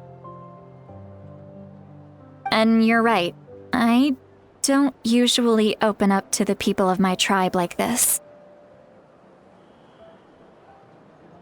I'm just an eccentric old hag to them. That story's been passed down so long, it might as well be true. But you're just a regular person. The kids of my tribe would have a heart attack if they heard you say that. Granny Eatsley is a powerful figure. Be careful around her. That's what they'd say. Well, you are powerful. Are they afraid of you? Some are. Others are mad I always come out on top. A few decades like that, and people stop knowing how to deal with you. What about you? Are you scared of me? We don't find you scary at all. Huh. That's because you're not from my tribe. You don't know how many delusions of grandeur I've destroyed just by existing. I make people realize that no matter how hard they work, they'll never become a living legend like me. Oh, not to brag or anything. Maybe it's hard to believe. Just pretend I never said anything. We believe you. Xilonen has full faith in your abilities, and Ororon didn't seem scared of you. He thinks of you as his granny, right? Yes, but Ororon's a special case. Mawika already told you about her plan, and you've given so much help to Ororon and me. You deserve to learn the full truth. Ororon's not like other people. As I mentioned, he was abandoned as a child.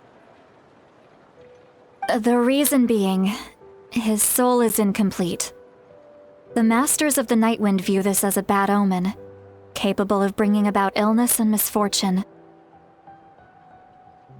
No one knows who his parents were. He was just left on a rock in the wilderness. It's a miracle he wasn't devoured by some wild beast.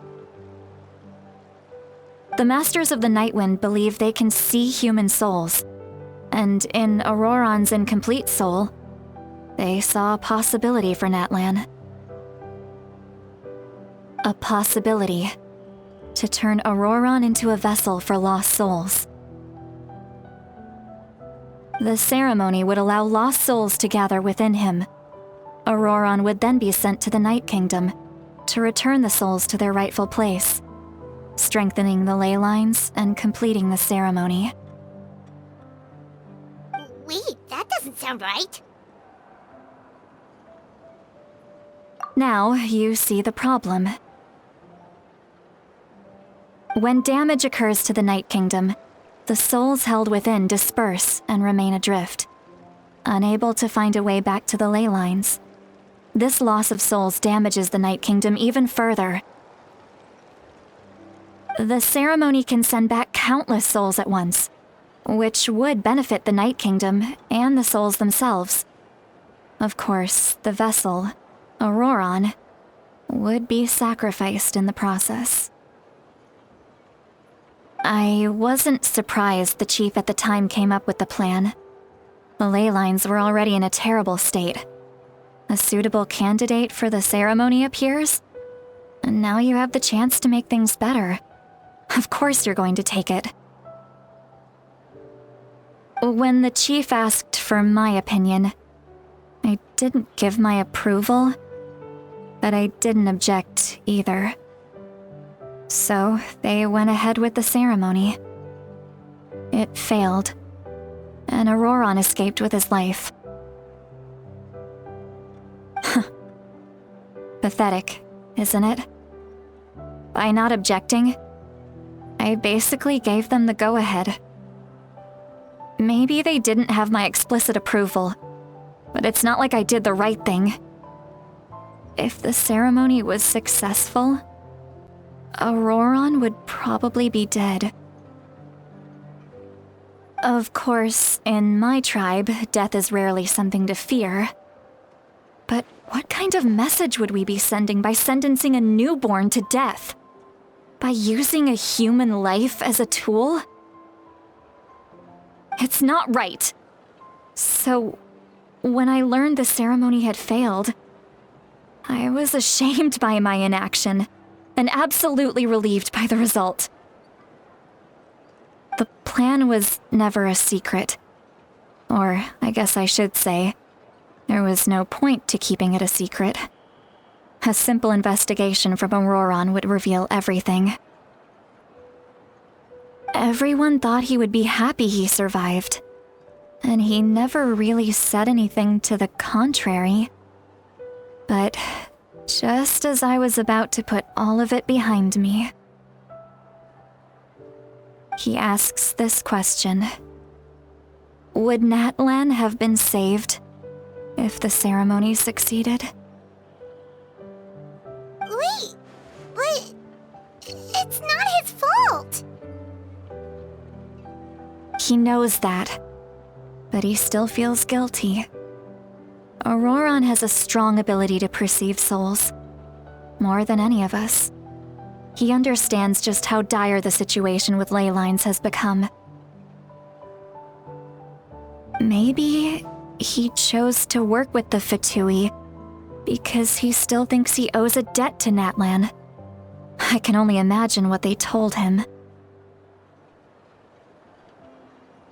Traveler, didn't the captain say he found a way to solve the crisis? Maybe that's what brought Ororon into this.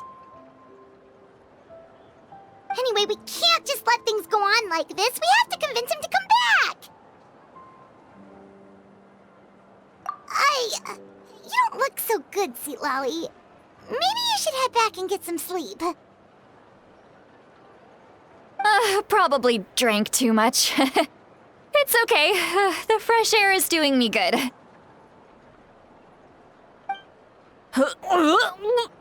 Okay. Forget that. I need to go home. I hit it a little too hard. You've helped me so much already. How do I even begin to thank you? Hey, we're friends, aren't we? Besides, you already said you owe us a favor, so you don't need to worry about us. Good point. Well, I'll go home and get some sleep. We can figure out our next move in the morning.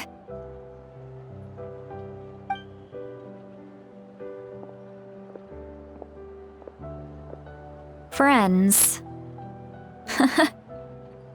I like the sound of that.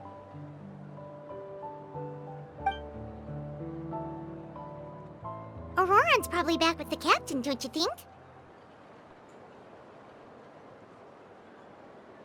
You mean about the backup plan? Do you really believe what the captain told us? Yeah, you're right. We should just go to her directly. But she's probably asleep. We can find her first thing in the morning. For now, let's... go to bed.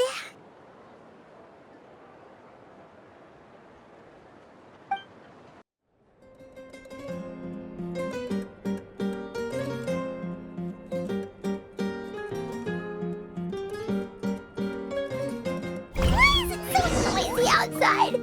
I would still have a sleep. Well, guess we should see what's going on.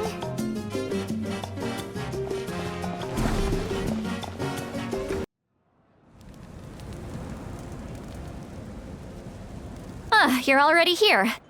I was just about to come get you. Wow, you're up early. That's impressive, especially after all the drinking last night. Let's not bring up last night. I'm embarrassed about the whole thing. Anyway, I was also woken up by the commotion. Looks like all the warriors from the stadium are on the move. I heard many areas have been attacked by the Abyss, including the Masters of the Nightwind. I need to head back right away. The Abyss attacked again? Are you sure you can handle it on your own? Do you need our help? I'll be fine. We also have the support of the warriors stationed at the various outposts. Given the quick response, things shouldn't get too serious. The stadium could always use more manpower, so you should join the forces here. I'm done making excuses for him. He's not a child anymore. He needs to take responsibility for his actions. I was the one who vouched for him, so I need to report back to the Speaker's Chamber. I'll accept however they choose to handle the situation. But I should be able to convince them to let me go back to my tribe first to deal with the attack. As for the ancient name, once we handle this crisis, I'll talk to Xilonen right away. Don't worry, I never forget a promise to a friend. Thank you. All right, I need to start heading back. She left in a hurry. The situation must be really serious. Oh, looks like a lot of people are heading to the stadium. Let's see what's going on.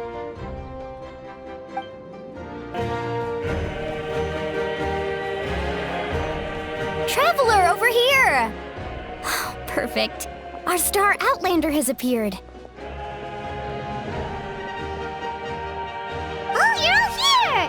But, what's with the whole Star Outlander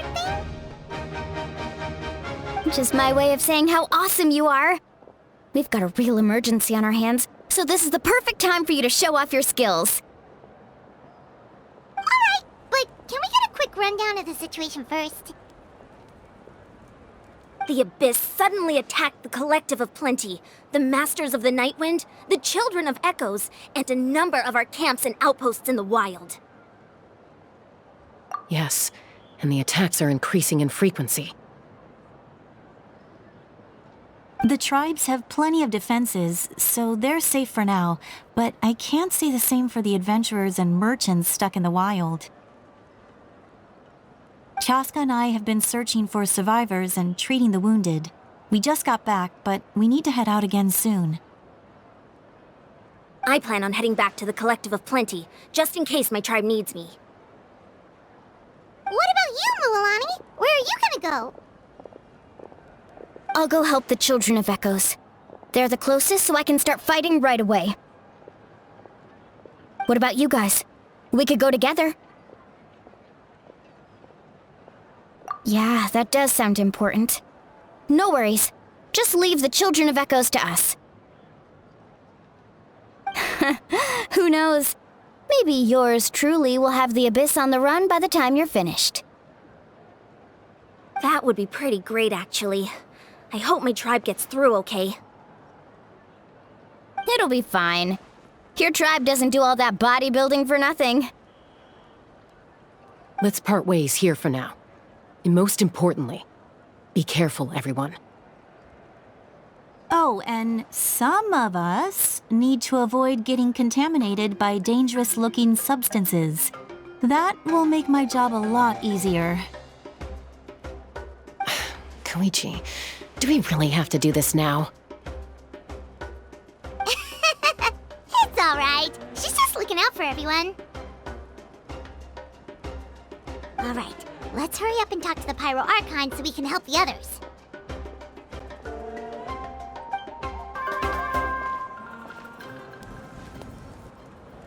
Oh, it's you two. As you can see, things are not looking good right now. People across Natlan are in danger. Look, I'm very interested in your recent adventures, but this is not a good time. So we'll have to keep our conversation short. That's all right. We're also in a hurry. We're gonna go help the Children of Echoes after this. What?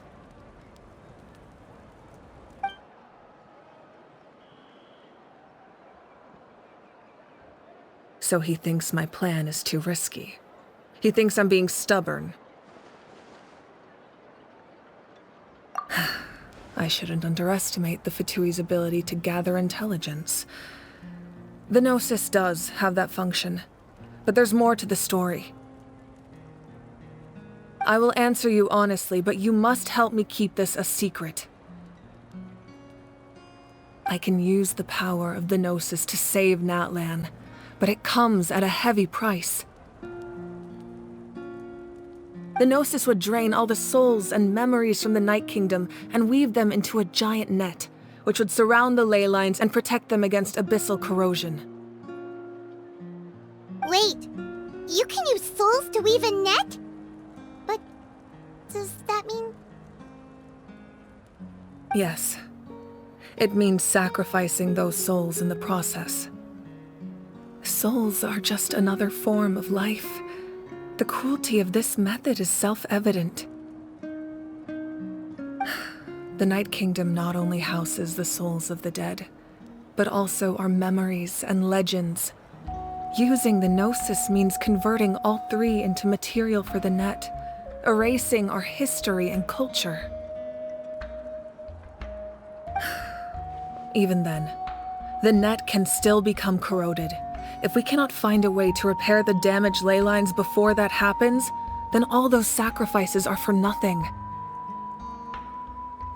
Given the enormity of the price, it's a solution I refuse to consider right now. I want us to win, but I also care about how we win, and what that means for us in the end. Now it's true, both plans come at a risk, but after weighing our options, this is our best bet. Natlan is unique among the nations of Teyvat. Given the ever-looming threat of the Abyss, the Pyro Archons had to account for the worst-case scenario.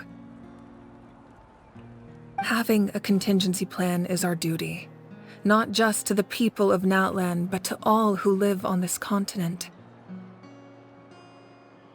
Still, this has always been a well-kept secret. I'm very curious how the Captain learned this information. Oh, one more thing?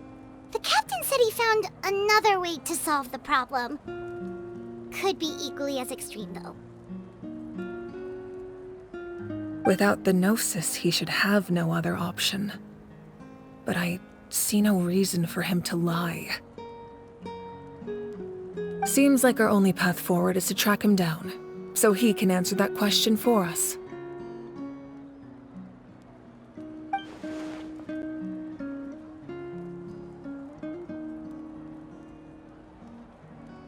Judging by your expression, you must have doubted me, even if just for a second.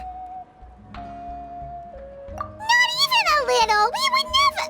Wait, what are you talking about, Traveler?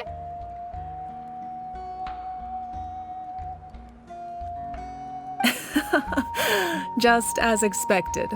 I appreciate your sincerity. Maybe it was out of caution, anxiety, or simple curiosity, but know this. No matter what, our goal remains the same. We both want to save the people of this land. So now that you have your answer, do you still doubt me?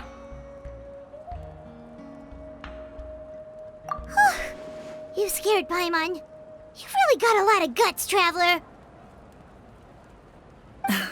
That's a good thing. Oh, and feel free to call me Mawika. It's what all my friends call me, and I like it that way.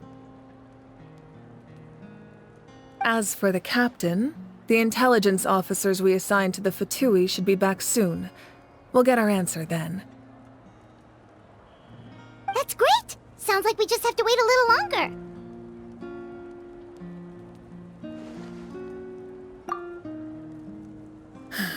Not just yet. Even though the Abyss is attacking several locations at once, I'm confident the warriors stationed in those areas can handle it. Don't worry. I just need to finish coordinating our available manpower, then I'll take a small team to handle the difficult locations. Wait, you're going to fight in person? Didn't you give up your power? That's true. I'm far less powerful than a god in my current state. But don't forget, I was an experienced and powerful warrior before I ever became the Pyro Archon. No matter how you look at it, my duty is on the front lines.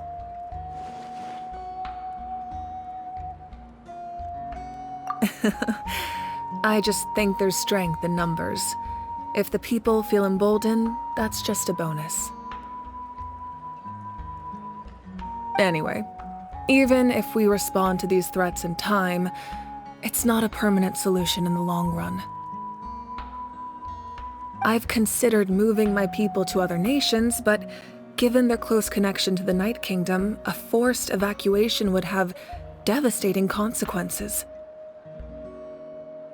I've told the chiefs of each tribe to strengthen their defenses and advise people against leaving their settlements. Now, I just need to find the right time to disclose the true nature of the crisis to the people of Natlan. Paimon's a little worried about how people will react.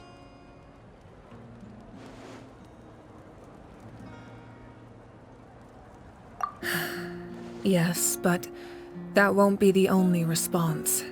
In any case, that's for me to worry about. I'll let you know when we have more information on the captain. Alright, we should head out. Maybe we can join up with Moani. She can't be too far ahead.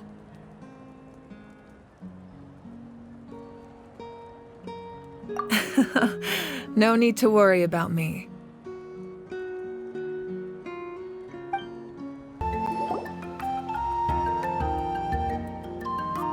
Quick, over here! To safety!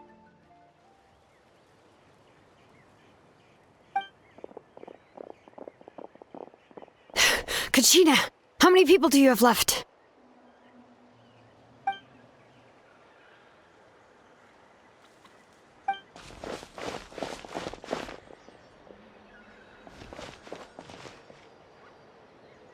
What's the situation? There's a trapped caravan that needs our help. We need to rescue them as soon as possible. We'll go together.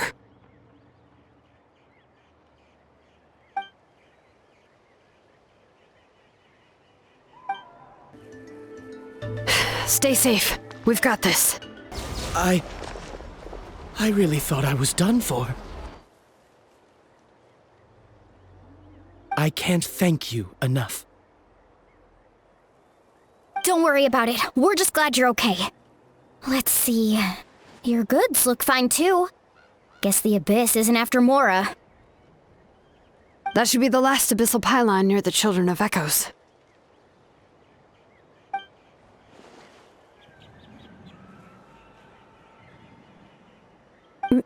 By the way, where's Citlali? I thought she would come with you. The Masters of the Nightwind also got attacked, so she went back to help her tribe. She said we can deal with the ancient name later. That makes sense. The attacks are more urgent. Alright, this isn't a good place to talk. Let's head back to the tribe.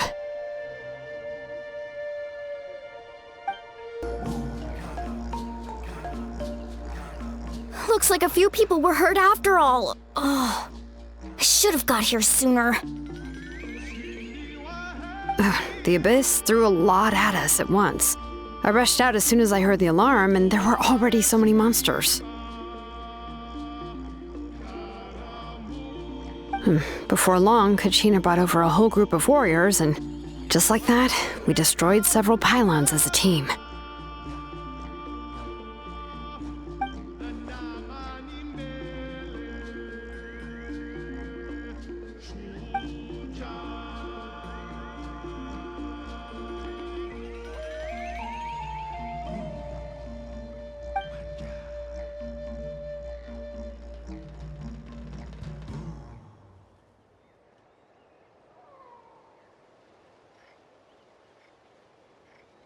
You mean the situation in the Night Kingdom, right?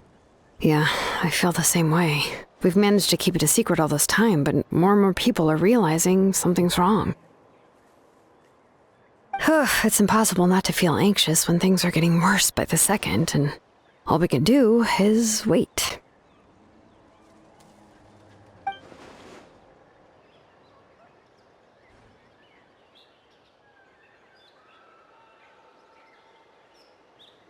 That just means we need to buy the Pyro Archon more time.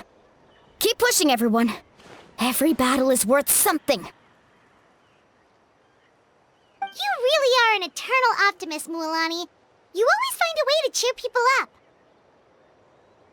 Why, thank you.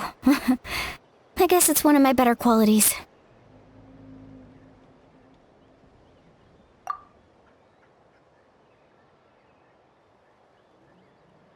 So, specifics aside, the Pyro Archon confirmed the Gnosis can resolve the crisis, but it comes at a huge price.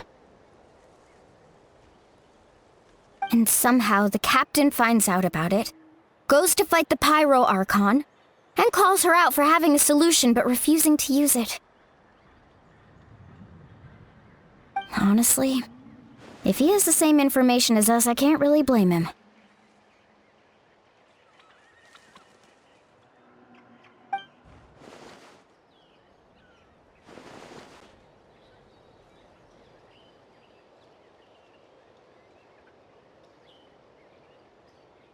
We talked to Moika before we left the stadium. According to her, the cost of the captain's plan is too high. And, well, it makes sense. If that was truly the better choice, she would have picked it. Yeah, I trust the Pyro Archon. When I was upset about Kachina's disappearance, she was really sincere and patient with me. Plus, she burned down all those precious mementos for Kachina. She's already proven how much she values even a single person's life. When it comes to Natlan's survival, there's no way she would hold back. I agree. Maybe the captain weighed the costs and came to his own conclusion, but I'm sure we have different priorities. Life is important, but so are history and memory. As the Archon, she can't tell us everything, but it seemed like she wasn't holding anything back this time. The next question is, if the captain found a new way to save Natlan, how come the Pyro Archon has never heard of it?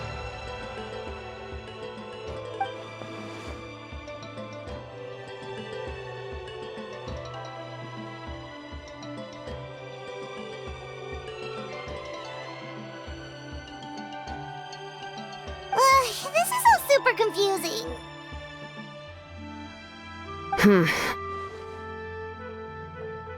We still don't have enough information. Once we figure out what the Fatui are doing, we'll have our answer. Let's head back then. Moika said her intelligence officers should return soon. With how many Fatui there are, someone's bound to give something away. Sounds good. I have a few theories of my own. With a bit more information, we just might get to the bottom of the whole thing.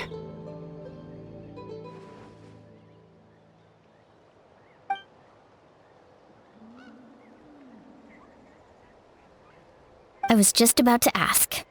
Count me in.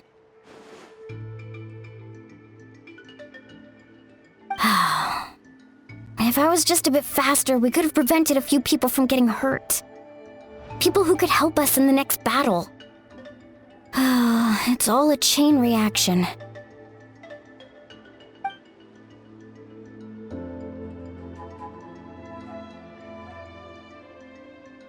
Register? Nah. I'll just follow you around. You know, go where you go, do what you do.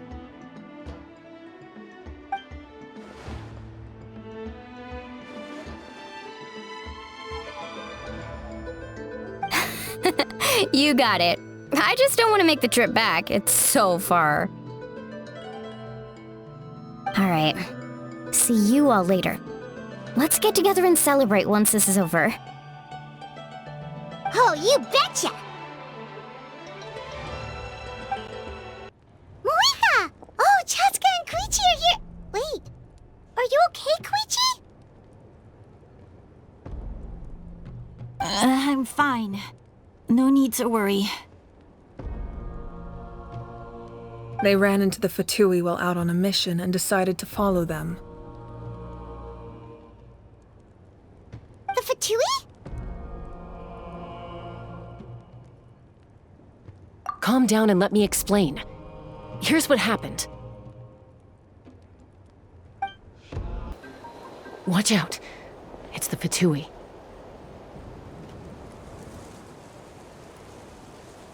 Were they attacked by the Abyss?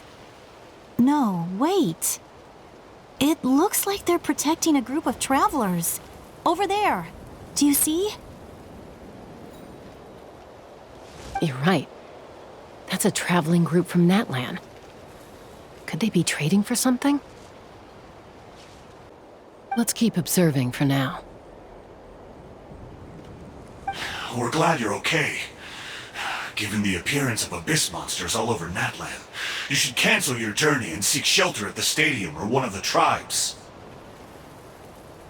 Thank you so much. I wish there was something we could give you.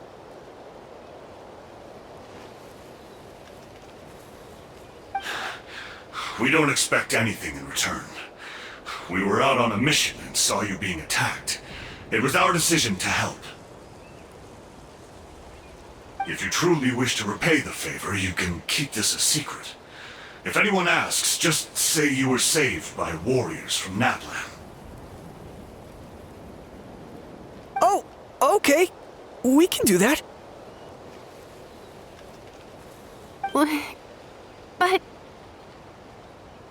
We're not asking you to cover up our activities. We haven't done anything illegal. Our captain simply wishes to remain undisturbed. Nonetheless, the decision remains yours. If we wanted to keep you quiet, we would have employed a harsher method. Got it. We'll get going now. Did you hear that? They mentioned a captain. Isn't that who the Pyro Archon is looking for? Exactly. We could be onto something big.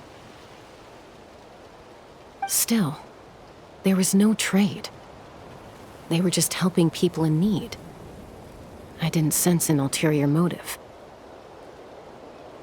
I didn't believe the captain when he said he wanted to save Natlan. But based on what we just saw, it's possible he was telling the truth. Maybe we've been wrong about the Fatui this whole time. It's too early to say. Let's follow them and see what's really going on. So this is where they were headed. Looks tricky. It's heavily guarded on all sides.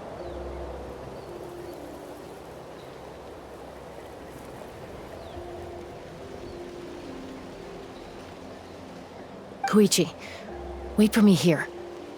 I'll go in and check it out. Oh, no you don't. How are you planning to get through all the guards? Look, I can use this terrain to my advantage. With our tribe's special way of getting around, I doubt they'll see me coming. We still can't see anything on the inside. What if you can't find cover? You won't have anyone to watch your back if you go in alone. The more heavily guarded the location, the more valuable the secrets. Even if the captain isn't here, we can still figure out what the Fatui are planning. That intel is worth the risk. Fine. You're not gonna listen to me anyway, so let me come with you. That's even more risky. You've been running around saving people for days. You're already at your limit. I'm confident I can protect myself. I'm not sure you can say the same. At least right now. I can. You really believe that?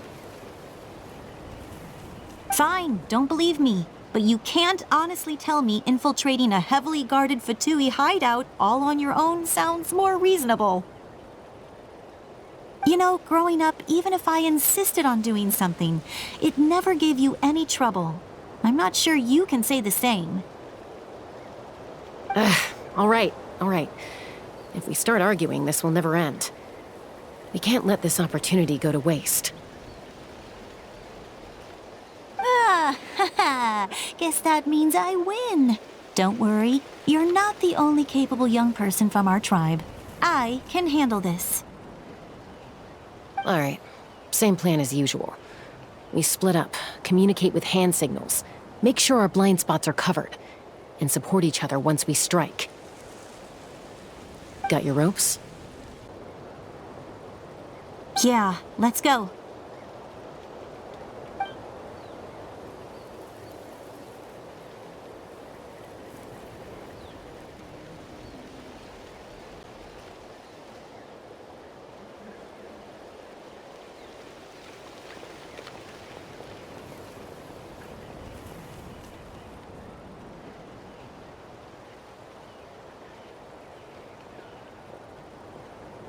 The Fatui have eyes all over this place. I should wait for Koichi's signal.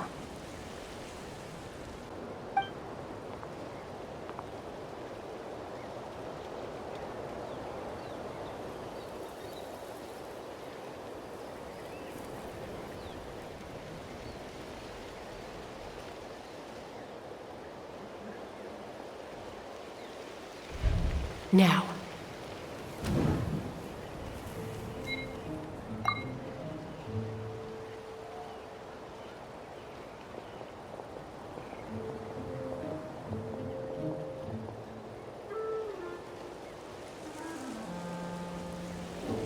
Not sure how many chances I'm gonna get. I need to act.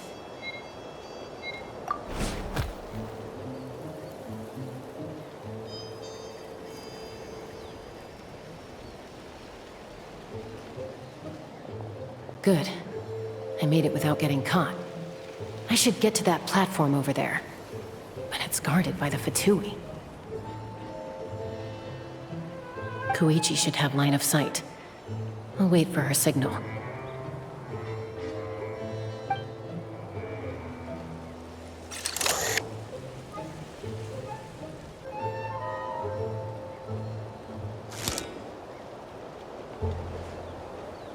That's it. Now's my chance.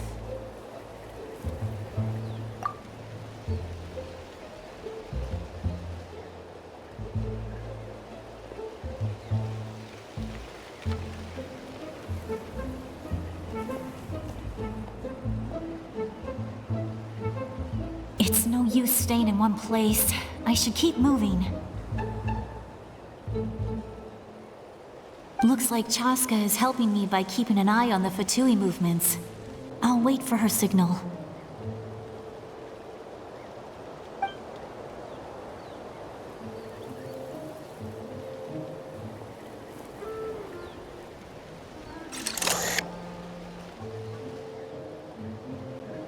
Time to move.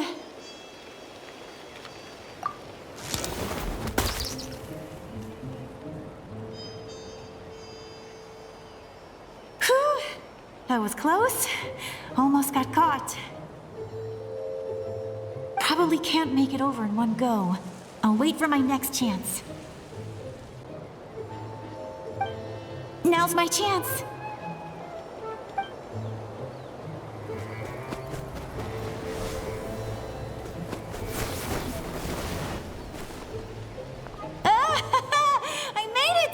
That'll show my sister.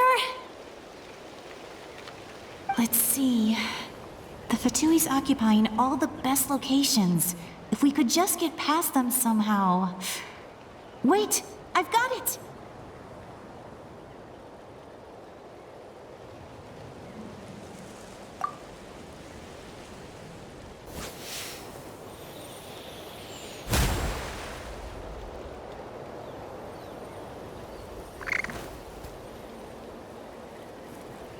Huh? What's that noise? Did something explode? Oh! It stinks! What the heck is that? What do you think you're doing? I could ask you the same thing! Good, they're arguing. Looks like they just needed an excuse. They've probably had enough of this job already.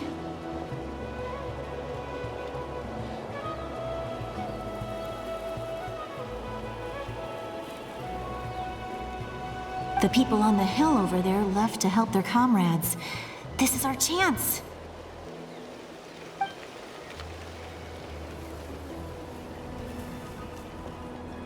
Come get me, Chaska. I hope she gets this hand signal.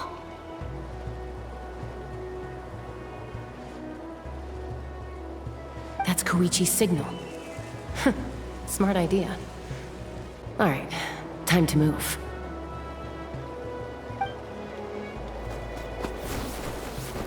Give me your hand, quick. Coming!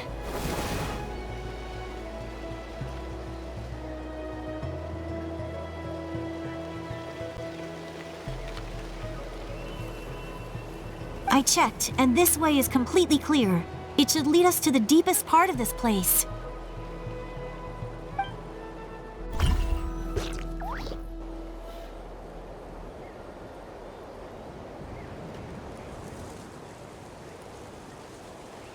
Well, I was pretty helpful, right? You know, everyone usually jumps at the chance to work with me. Not my own sister, though. No, she avoids me like her life depends on it. I was wrong, Koichi. You've done well. Wait, you're just gonna admit it? Now I look like the mean one. Let's focus on the task at hand. We're in the heart of enemy territory. The more time we waste, the more dangerous this becomes. All right. If you're not gonna take the bait, then I'll drop it. Looks like the Fatui are here to dig something up. I'm surprised they mobilized this many people. I doubt it's because they're interested in our culture and history. It seems like they're looking for a dragon relic called the Source Mechanism. The device is ancient. Barely any information survives to this day. And even people from Natlan don't know how to use it. Why would this be the Fatui's target? Not bad. Looks like it's in good shape. This should be what our Lord's looking for. Took us long enough. Come on, let's get this thing back.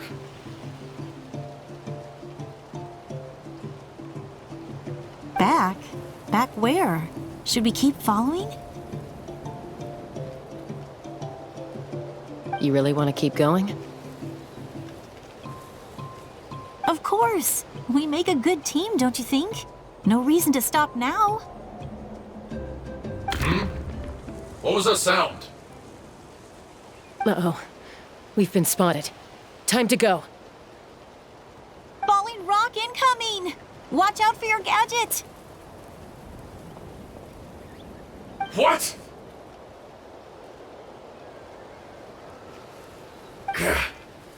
You'll regret that! After them! Once we got them off our tail, we went back to observe some more. They'd collected several identical pieces of something. It looked like they were waiting, though. So we decided to come back. So, Koichi got injured trying to get them off your tail?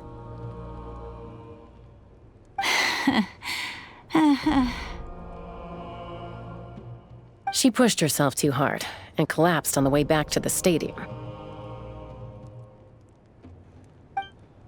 Well, I didn't cause you any trouble while we were fighting, right? So my perfect record remains.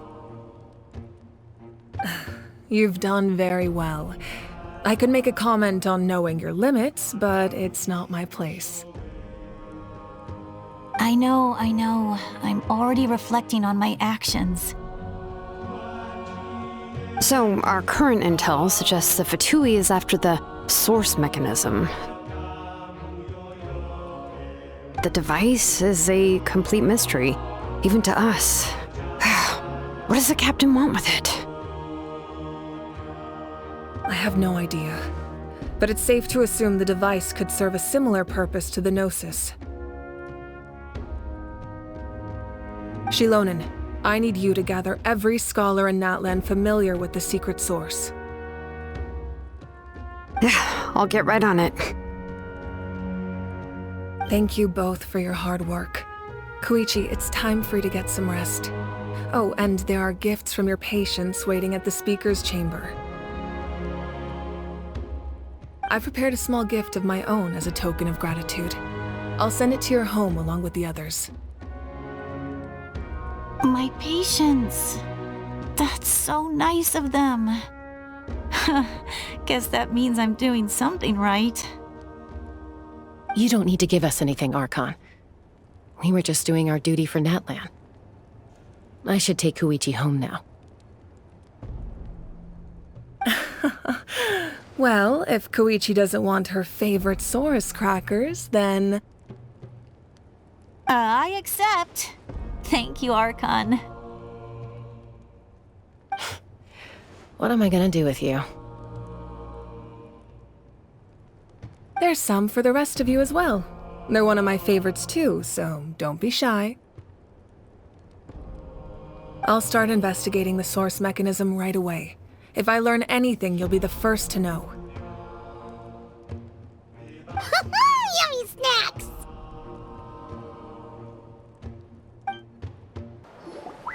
What's next for you two? I'm taking Koichi home. With our parents there to keep an eye on her. I can make sure she actually rests. Hey, it's not like I'm some kind of prisoner. I'll be fine in a day or two. There's no need to go all the way home. That's what you always say. Everything's no big deal until you collapse. What if the Abyss attacks again? You're saying if I let you rest in a hotel, you're not gonna rush out the minute you hear the alarm? I won't. Triple promise I won't. Mm-hmm. Fine. On the off chance something like that were to happen, I might.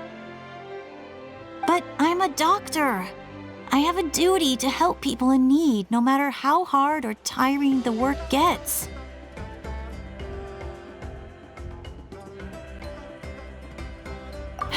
I guess you're right. But I don't have to like it. This reminds Paimon of when we first met! Except you were the one trying to stop Chaska from doing something dangerous. I do the same for anyone trying to put their life in danger. As a doctor, I don't want people to get hurt because of a rash decision. Then try to see things from my perspective. You clearly want to protect your patients. So can't you understand why your own sister would feel the same way about you?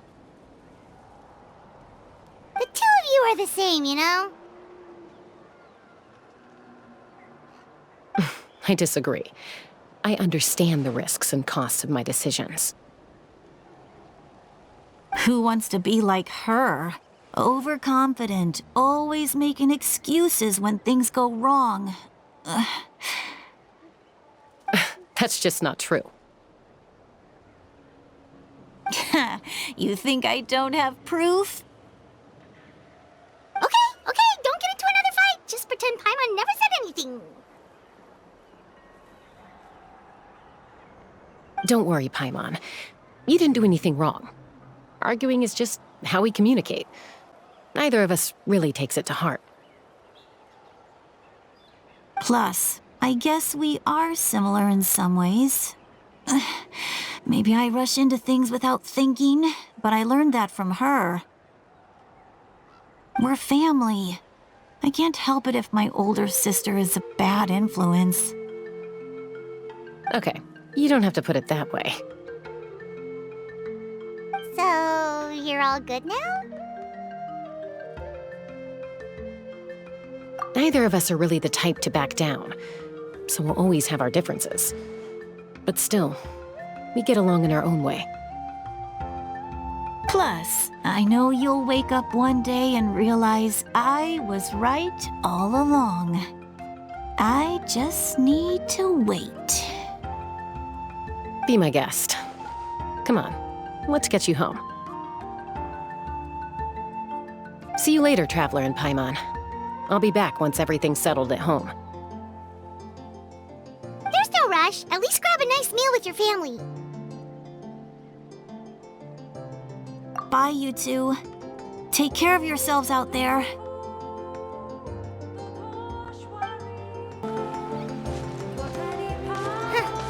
Those two will probably make up for real at some point, right?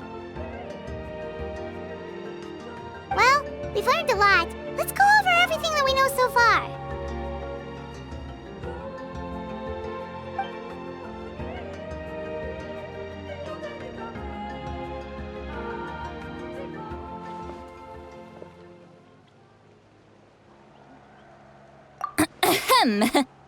Sorry for popping up out of nowhere. Again. Why do you look so awkward? Oh, is there something you need from us? Okay, I won't beat around the bush. Oh, and I'm sorry for interrupting your rest. I'll treat you to some charcoal grilled steak to make up for it. Awesome! Just give us your orders! Hey, friends don't order each other around. I'm just here to share some news. Remember what we talked about before parting ways? Oh yeah, you mentioned how Ororon has always wanted to save Natlan, and something about his soul being fragmented.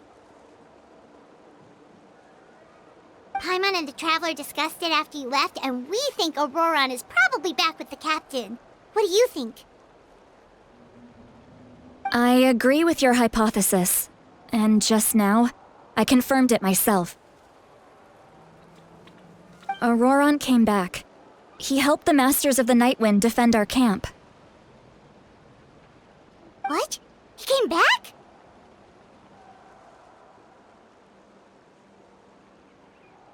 I told him to give up whatever he's doing, but he refused. He said they're just one step away from success, so there's no way he can back out now.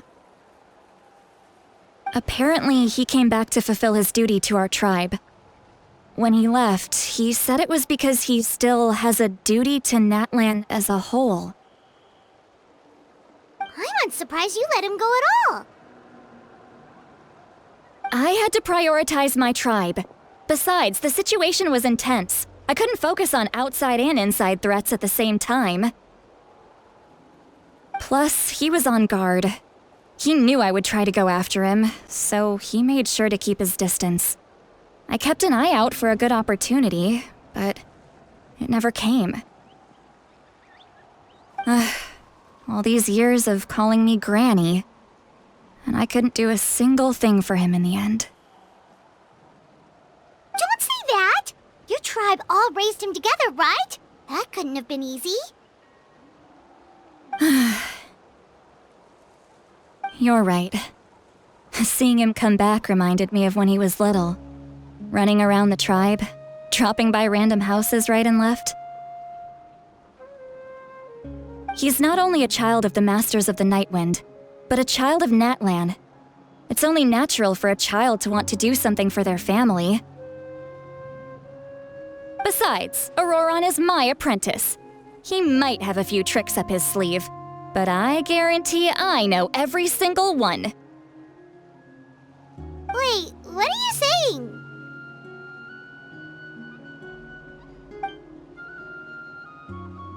Look. Remember how I said Ororon's soul is fragmented? This is the talisman I created to keep it stable. And this gem is what makes the talisman work. It just so happens that Ororon is due for a gem replacement. Since I can't get close to him, I put the new gem in a supply bag and asked Aoife to bring it to him. You guys know Aoife, right? No? Well, he's a pretty famous vet around these parts. He's always bringing me all sorts of things, and he happens to be very good friends with Ororon. Aoife doesn't know what's going on, so he agreed, no questions asked. Ororon would find the gem as soon as he opened the bag. He knows how important it is, so I knew he would make the switch. He probably suspected that I tampered with it. But here's the catch. The trick is on the bag. The moment he touched it, a portion of his memories were copied onto the old gem, which he no longer needed. That's amazing. You can do something like that? Most people can't, but I can. That trick he used to bring you to the Night Kingdom isn't anything special, by the way. My technique is much more subtle. He won't notice anything. So in other words, we have a whole backup of Ororon's memories in this gem. The kid thinks he can take me on? Like I wasn't the one who taught him everything he knows? That's amazing, Citlali. Let's take a look right away. Once we get to the bottom of this, we can finally track him down.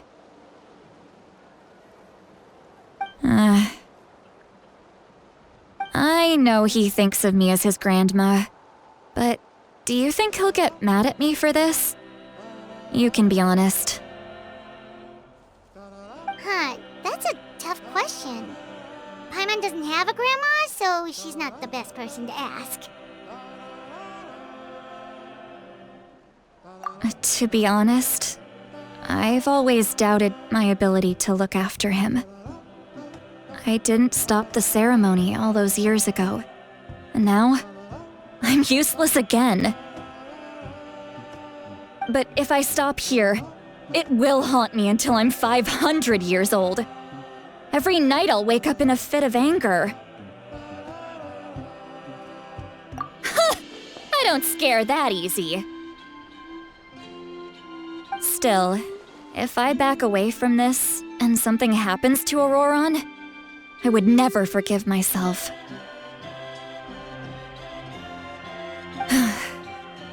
I need to look at his memory. Even if he resents me, refuses to see me, or runs away for good. I don't care, and I won't blame him. A family does whatever it takes to protect their own. You sure you'll be okay? We can come with you if you want. Did you just say you'll come with me? Is that okay? We have a pretty good reason to see it too, don't we? Because, right, we need leads on the Fatui. You really mean it? Fine, you can come. Just promise me you'll see this through. No backing out. Got it?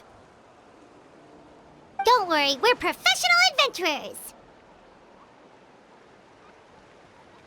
Then I place my trust in your professionalism. All right, time to sneak into someone else's memory and engage in some,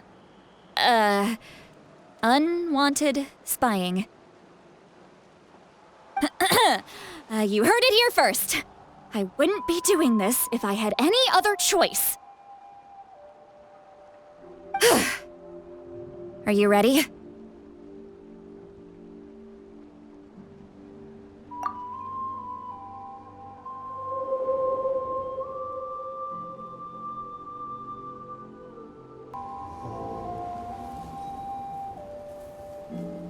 Look how good you're doing. You'll grow into nice big radishes in the future. And you? Aoife says you're taking up too much space, but I think you're a good tree. What do you think? Hey! How's it going, Ororon? Good. How are you, Uncle Okanbi? Can't complain. What you up to? Naming your vegetables again? No, just some idle conversation. Sounds fascinating. What did they say? They told me you were coming and that you would take some produce with you. Ha! Only if you're offering. By the way, I ran into Aoife yesterday. He told me Chaska's fostering a saurian at his place. Said the thing trampled over a part of your radish garden. I hope you two didn't get into a huge fight. No, don't worry. I'll find a way for him to make it up to me. I've already wrapped your share of the produce. Here you go.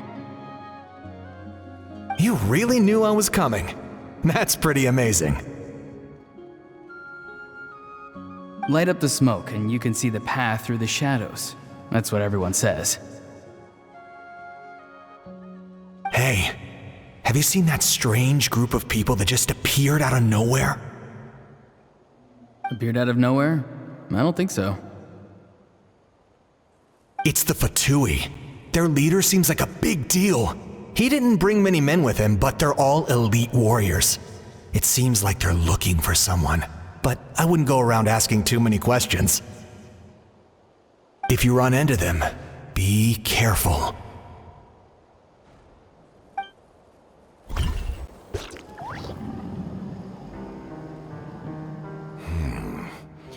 You're from the Masters of the Nightwind, are you not? Why do you live here alone? I enjoy living by myself out in the wild. I guess you're from the Fatui, the one everyone's calling a big deal. Not an inaccurate description. I'm looking for someone who may be known to you. Citlali is her name. Granny? What does an Outlander want with her? I've heard the name. You have business with her?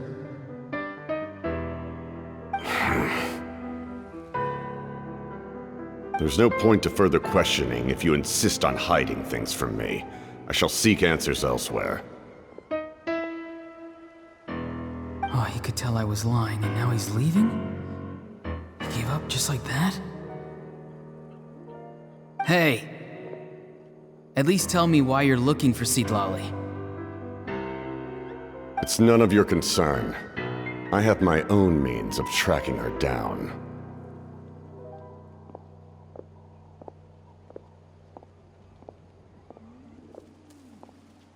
Why are the Fatui looking for her?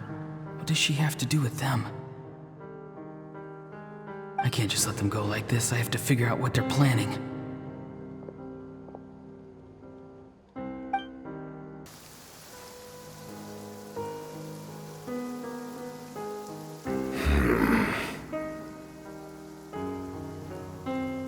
I've just been studying the ley lines and asking for leads on Granny.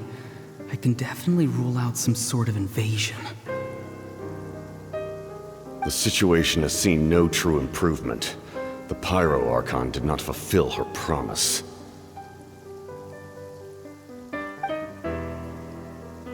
My lord!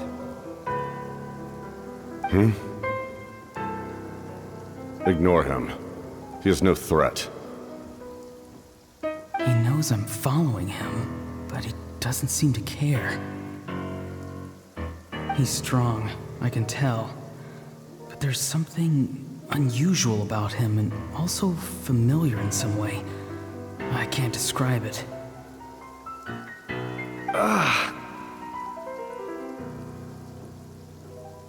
What is it? My lord, I feel dizzy. A ley line disturbance. Certain presences have been forced to wander outside their rightful realm.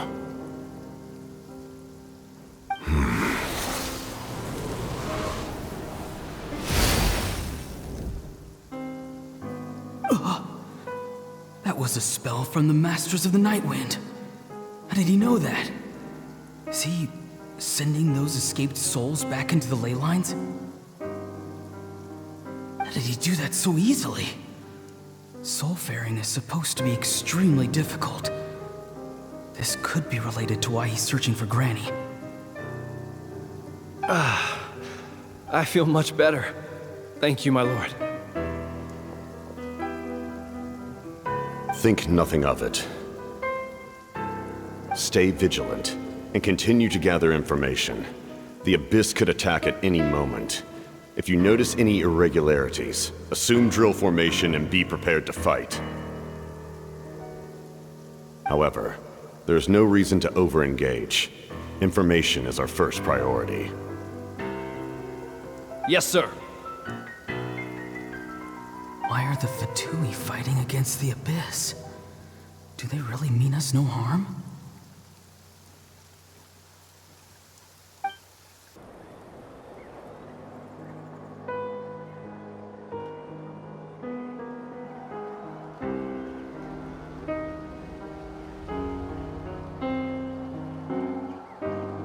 I've been following him this whole time and still they ignore me? Do they really not care? It seems like his subordinates refer to him as the Captain. Never heard of him before. And now he's headed to the stadium. That's unusual. Oh, what is he gonna do? You two, with me. Everyone else, wait here as instructed. Send word to the other teams to retreat immediately if this fails. Yes, sir! He's going inside? But the Pyro Archon is in there. What does he want with her? Forgive me, my lord. Allow me to check one more time. Do you truly wish to do this? The time for idle observation is over. It now falls on me to act. This nation is out of time.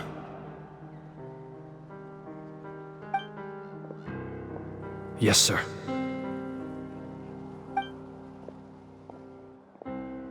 He just walked straight into the stadium. What is he gonna do?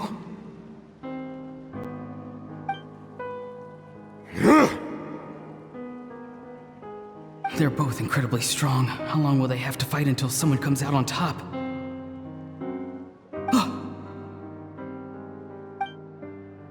Wait, this feeling.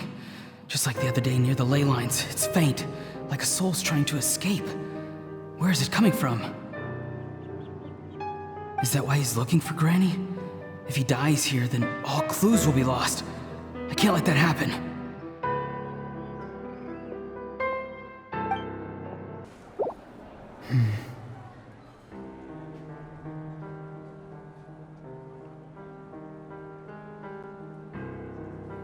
As for you, I must confess, I did not expect that little trick of yours to save the day.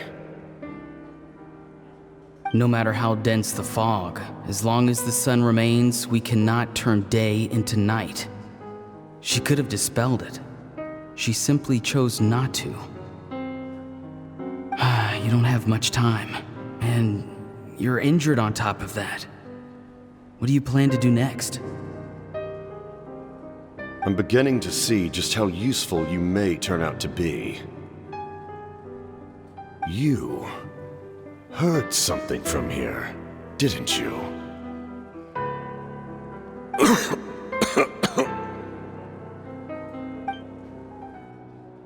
No need to force yourself. I've never seen anyone match the Pyro Archon in battle before. I didn't expect you to intervene at such a critical moment.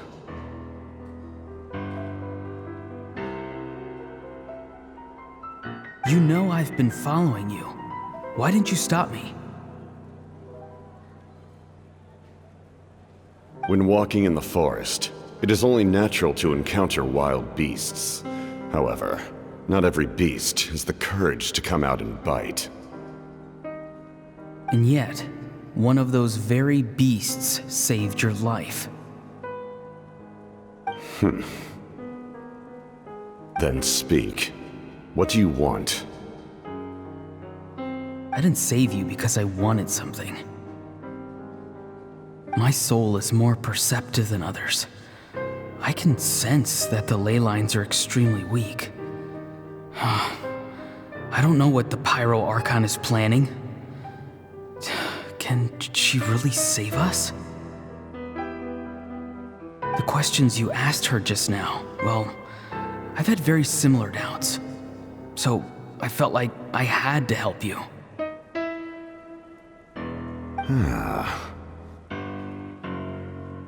So, you can tell the truth. That was quite a reckless decision to make. I'm not sure you realize that. There's no turning back for me now. What I did back there is going to get me in a lot of trouble. You attacked the Pyro Archon in broad daylight, and I used my spell to save you. A single glance was likely all it took for her to recognize my tribe. So, we're in the same boat. Seem to care little for my thoughts on the matter. It's too late for that. Start from the beginning. Why are you looking for Citlali? Do you know her? Explain your relation to her first. I know you two are acquainted. It was obvious the moment I mentioned her name. Citlali is my elder and my teacher. She taught me everything I know. It's my duty to protect her.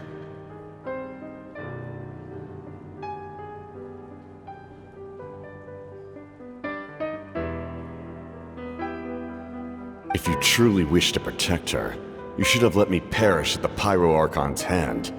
Yet, you chose otherwise. Do I really need to tell you what that means?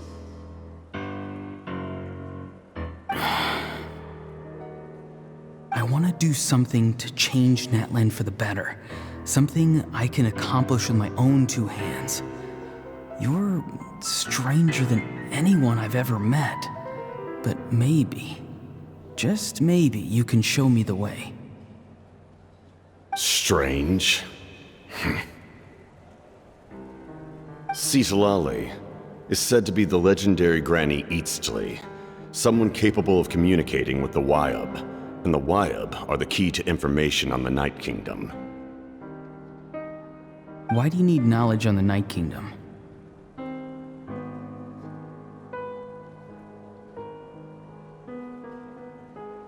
That is not something you need to know. Don't forget, I saved your life.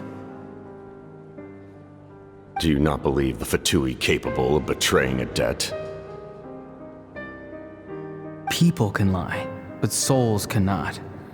I can tell there's a weight to your soul, a sense of justice.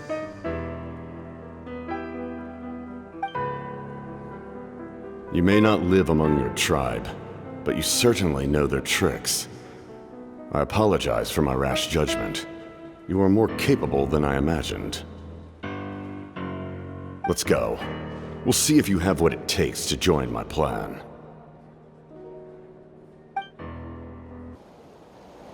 I see. Interesting approach.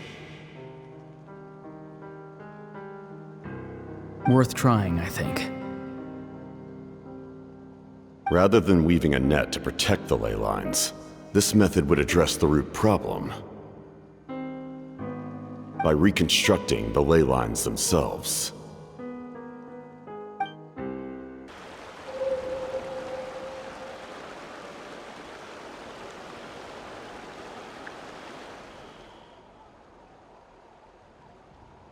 Woo! Traveler, Paimon. Are you two all right? Paimon's fine, just, a little dizzy.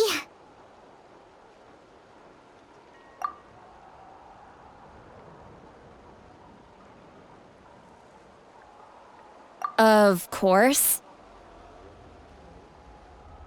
I'm so mad at him.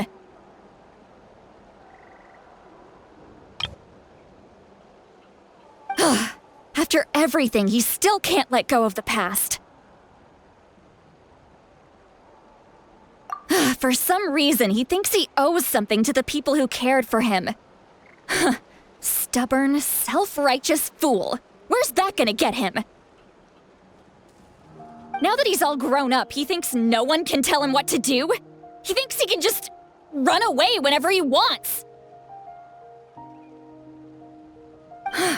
I'll show him.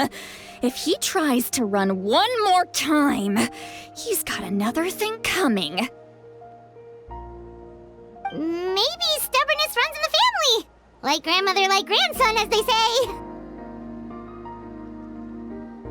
Is that supposed to be a compliment? Huh, that kid's got nothing on me.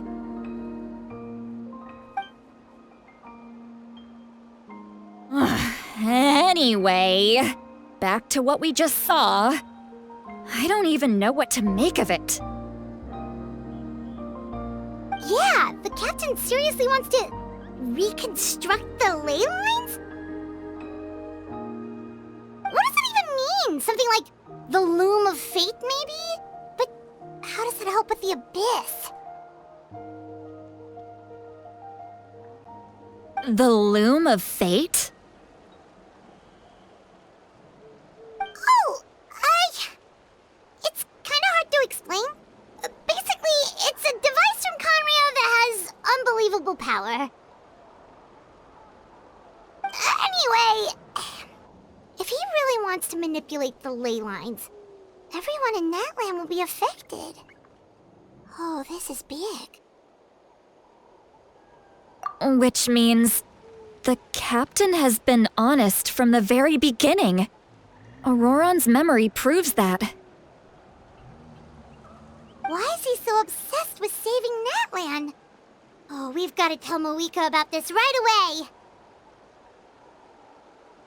Yes, she needs to know about this. Now.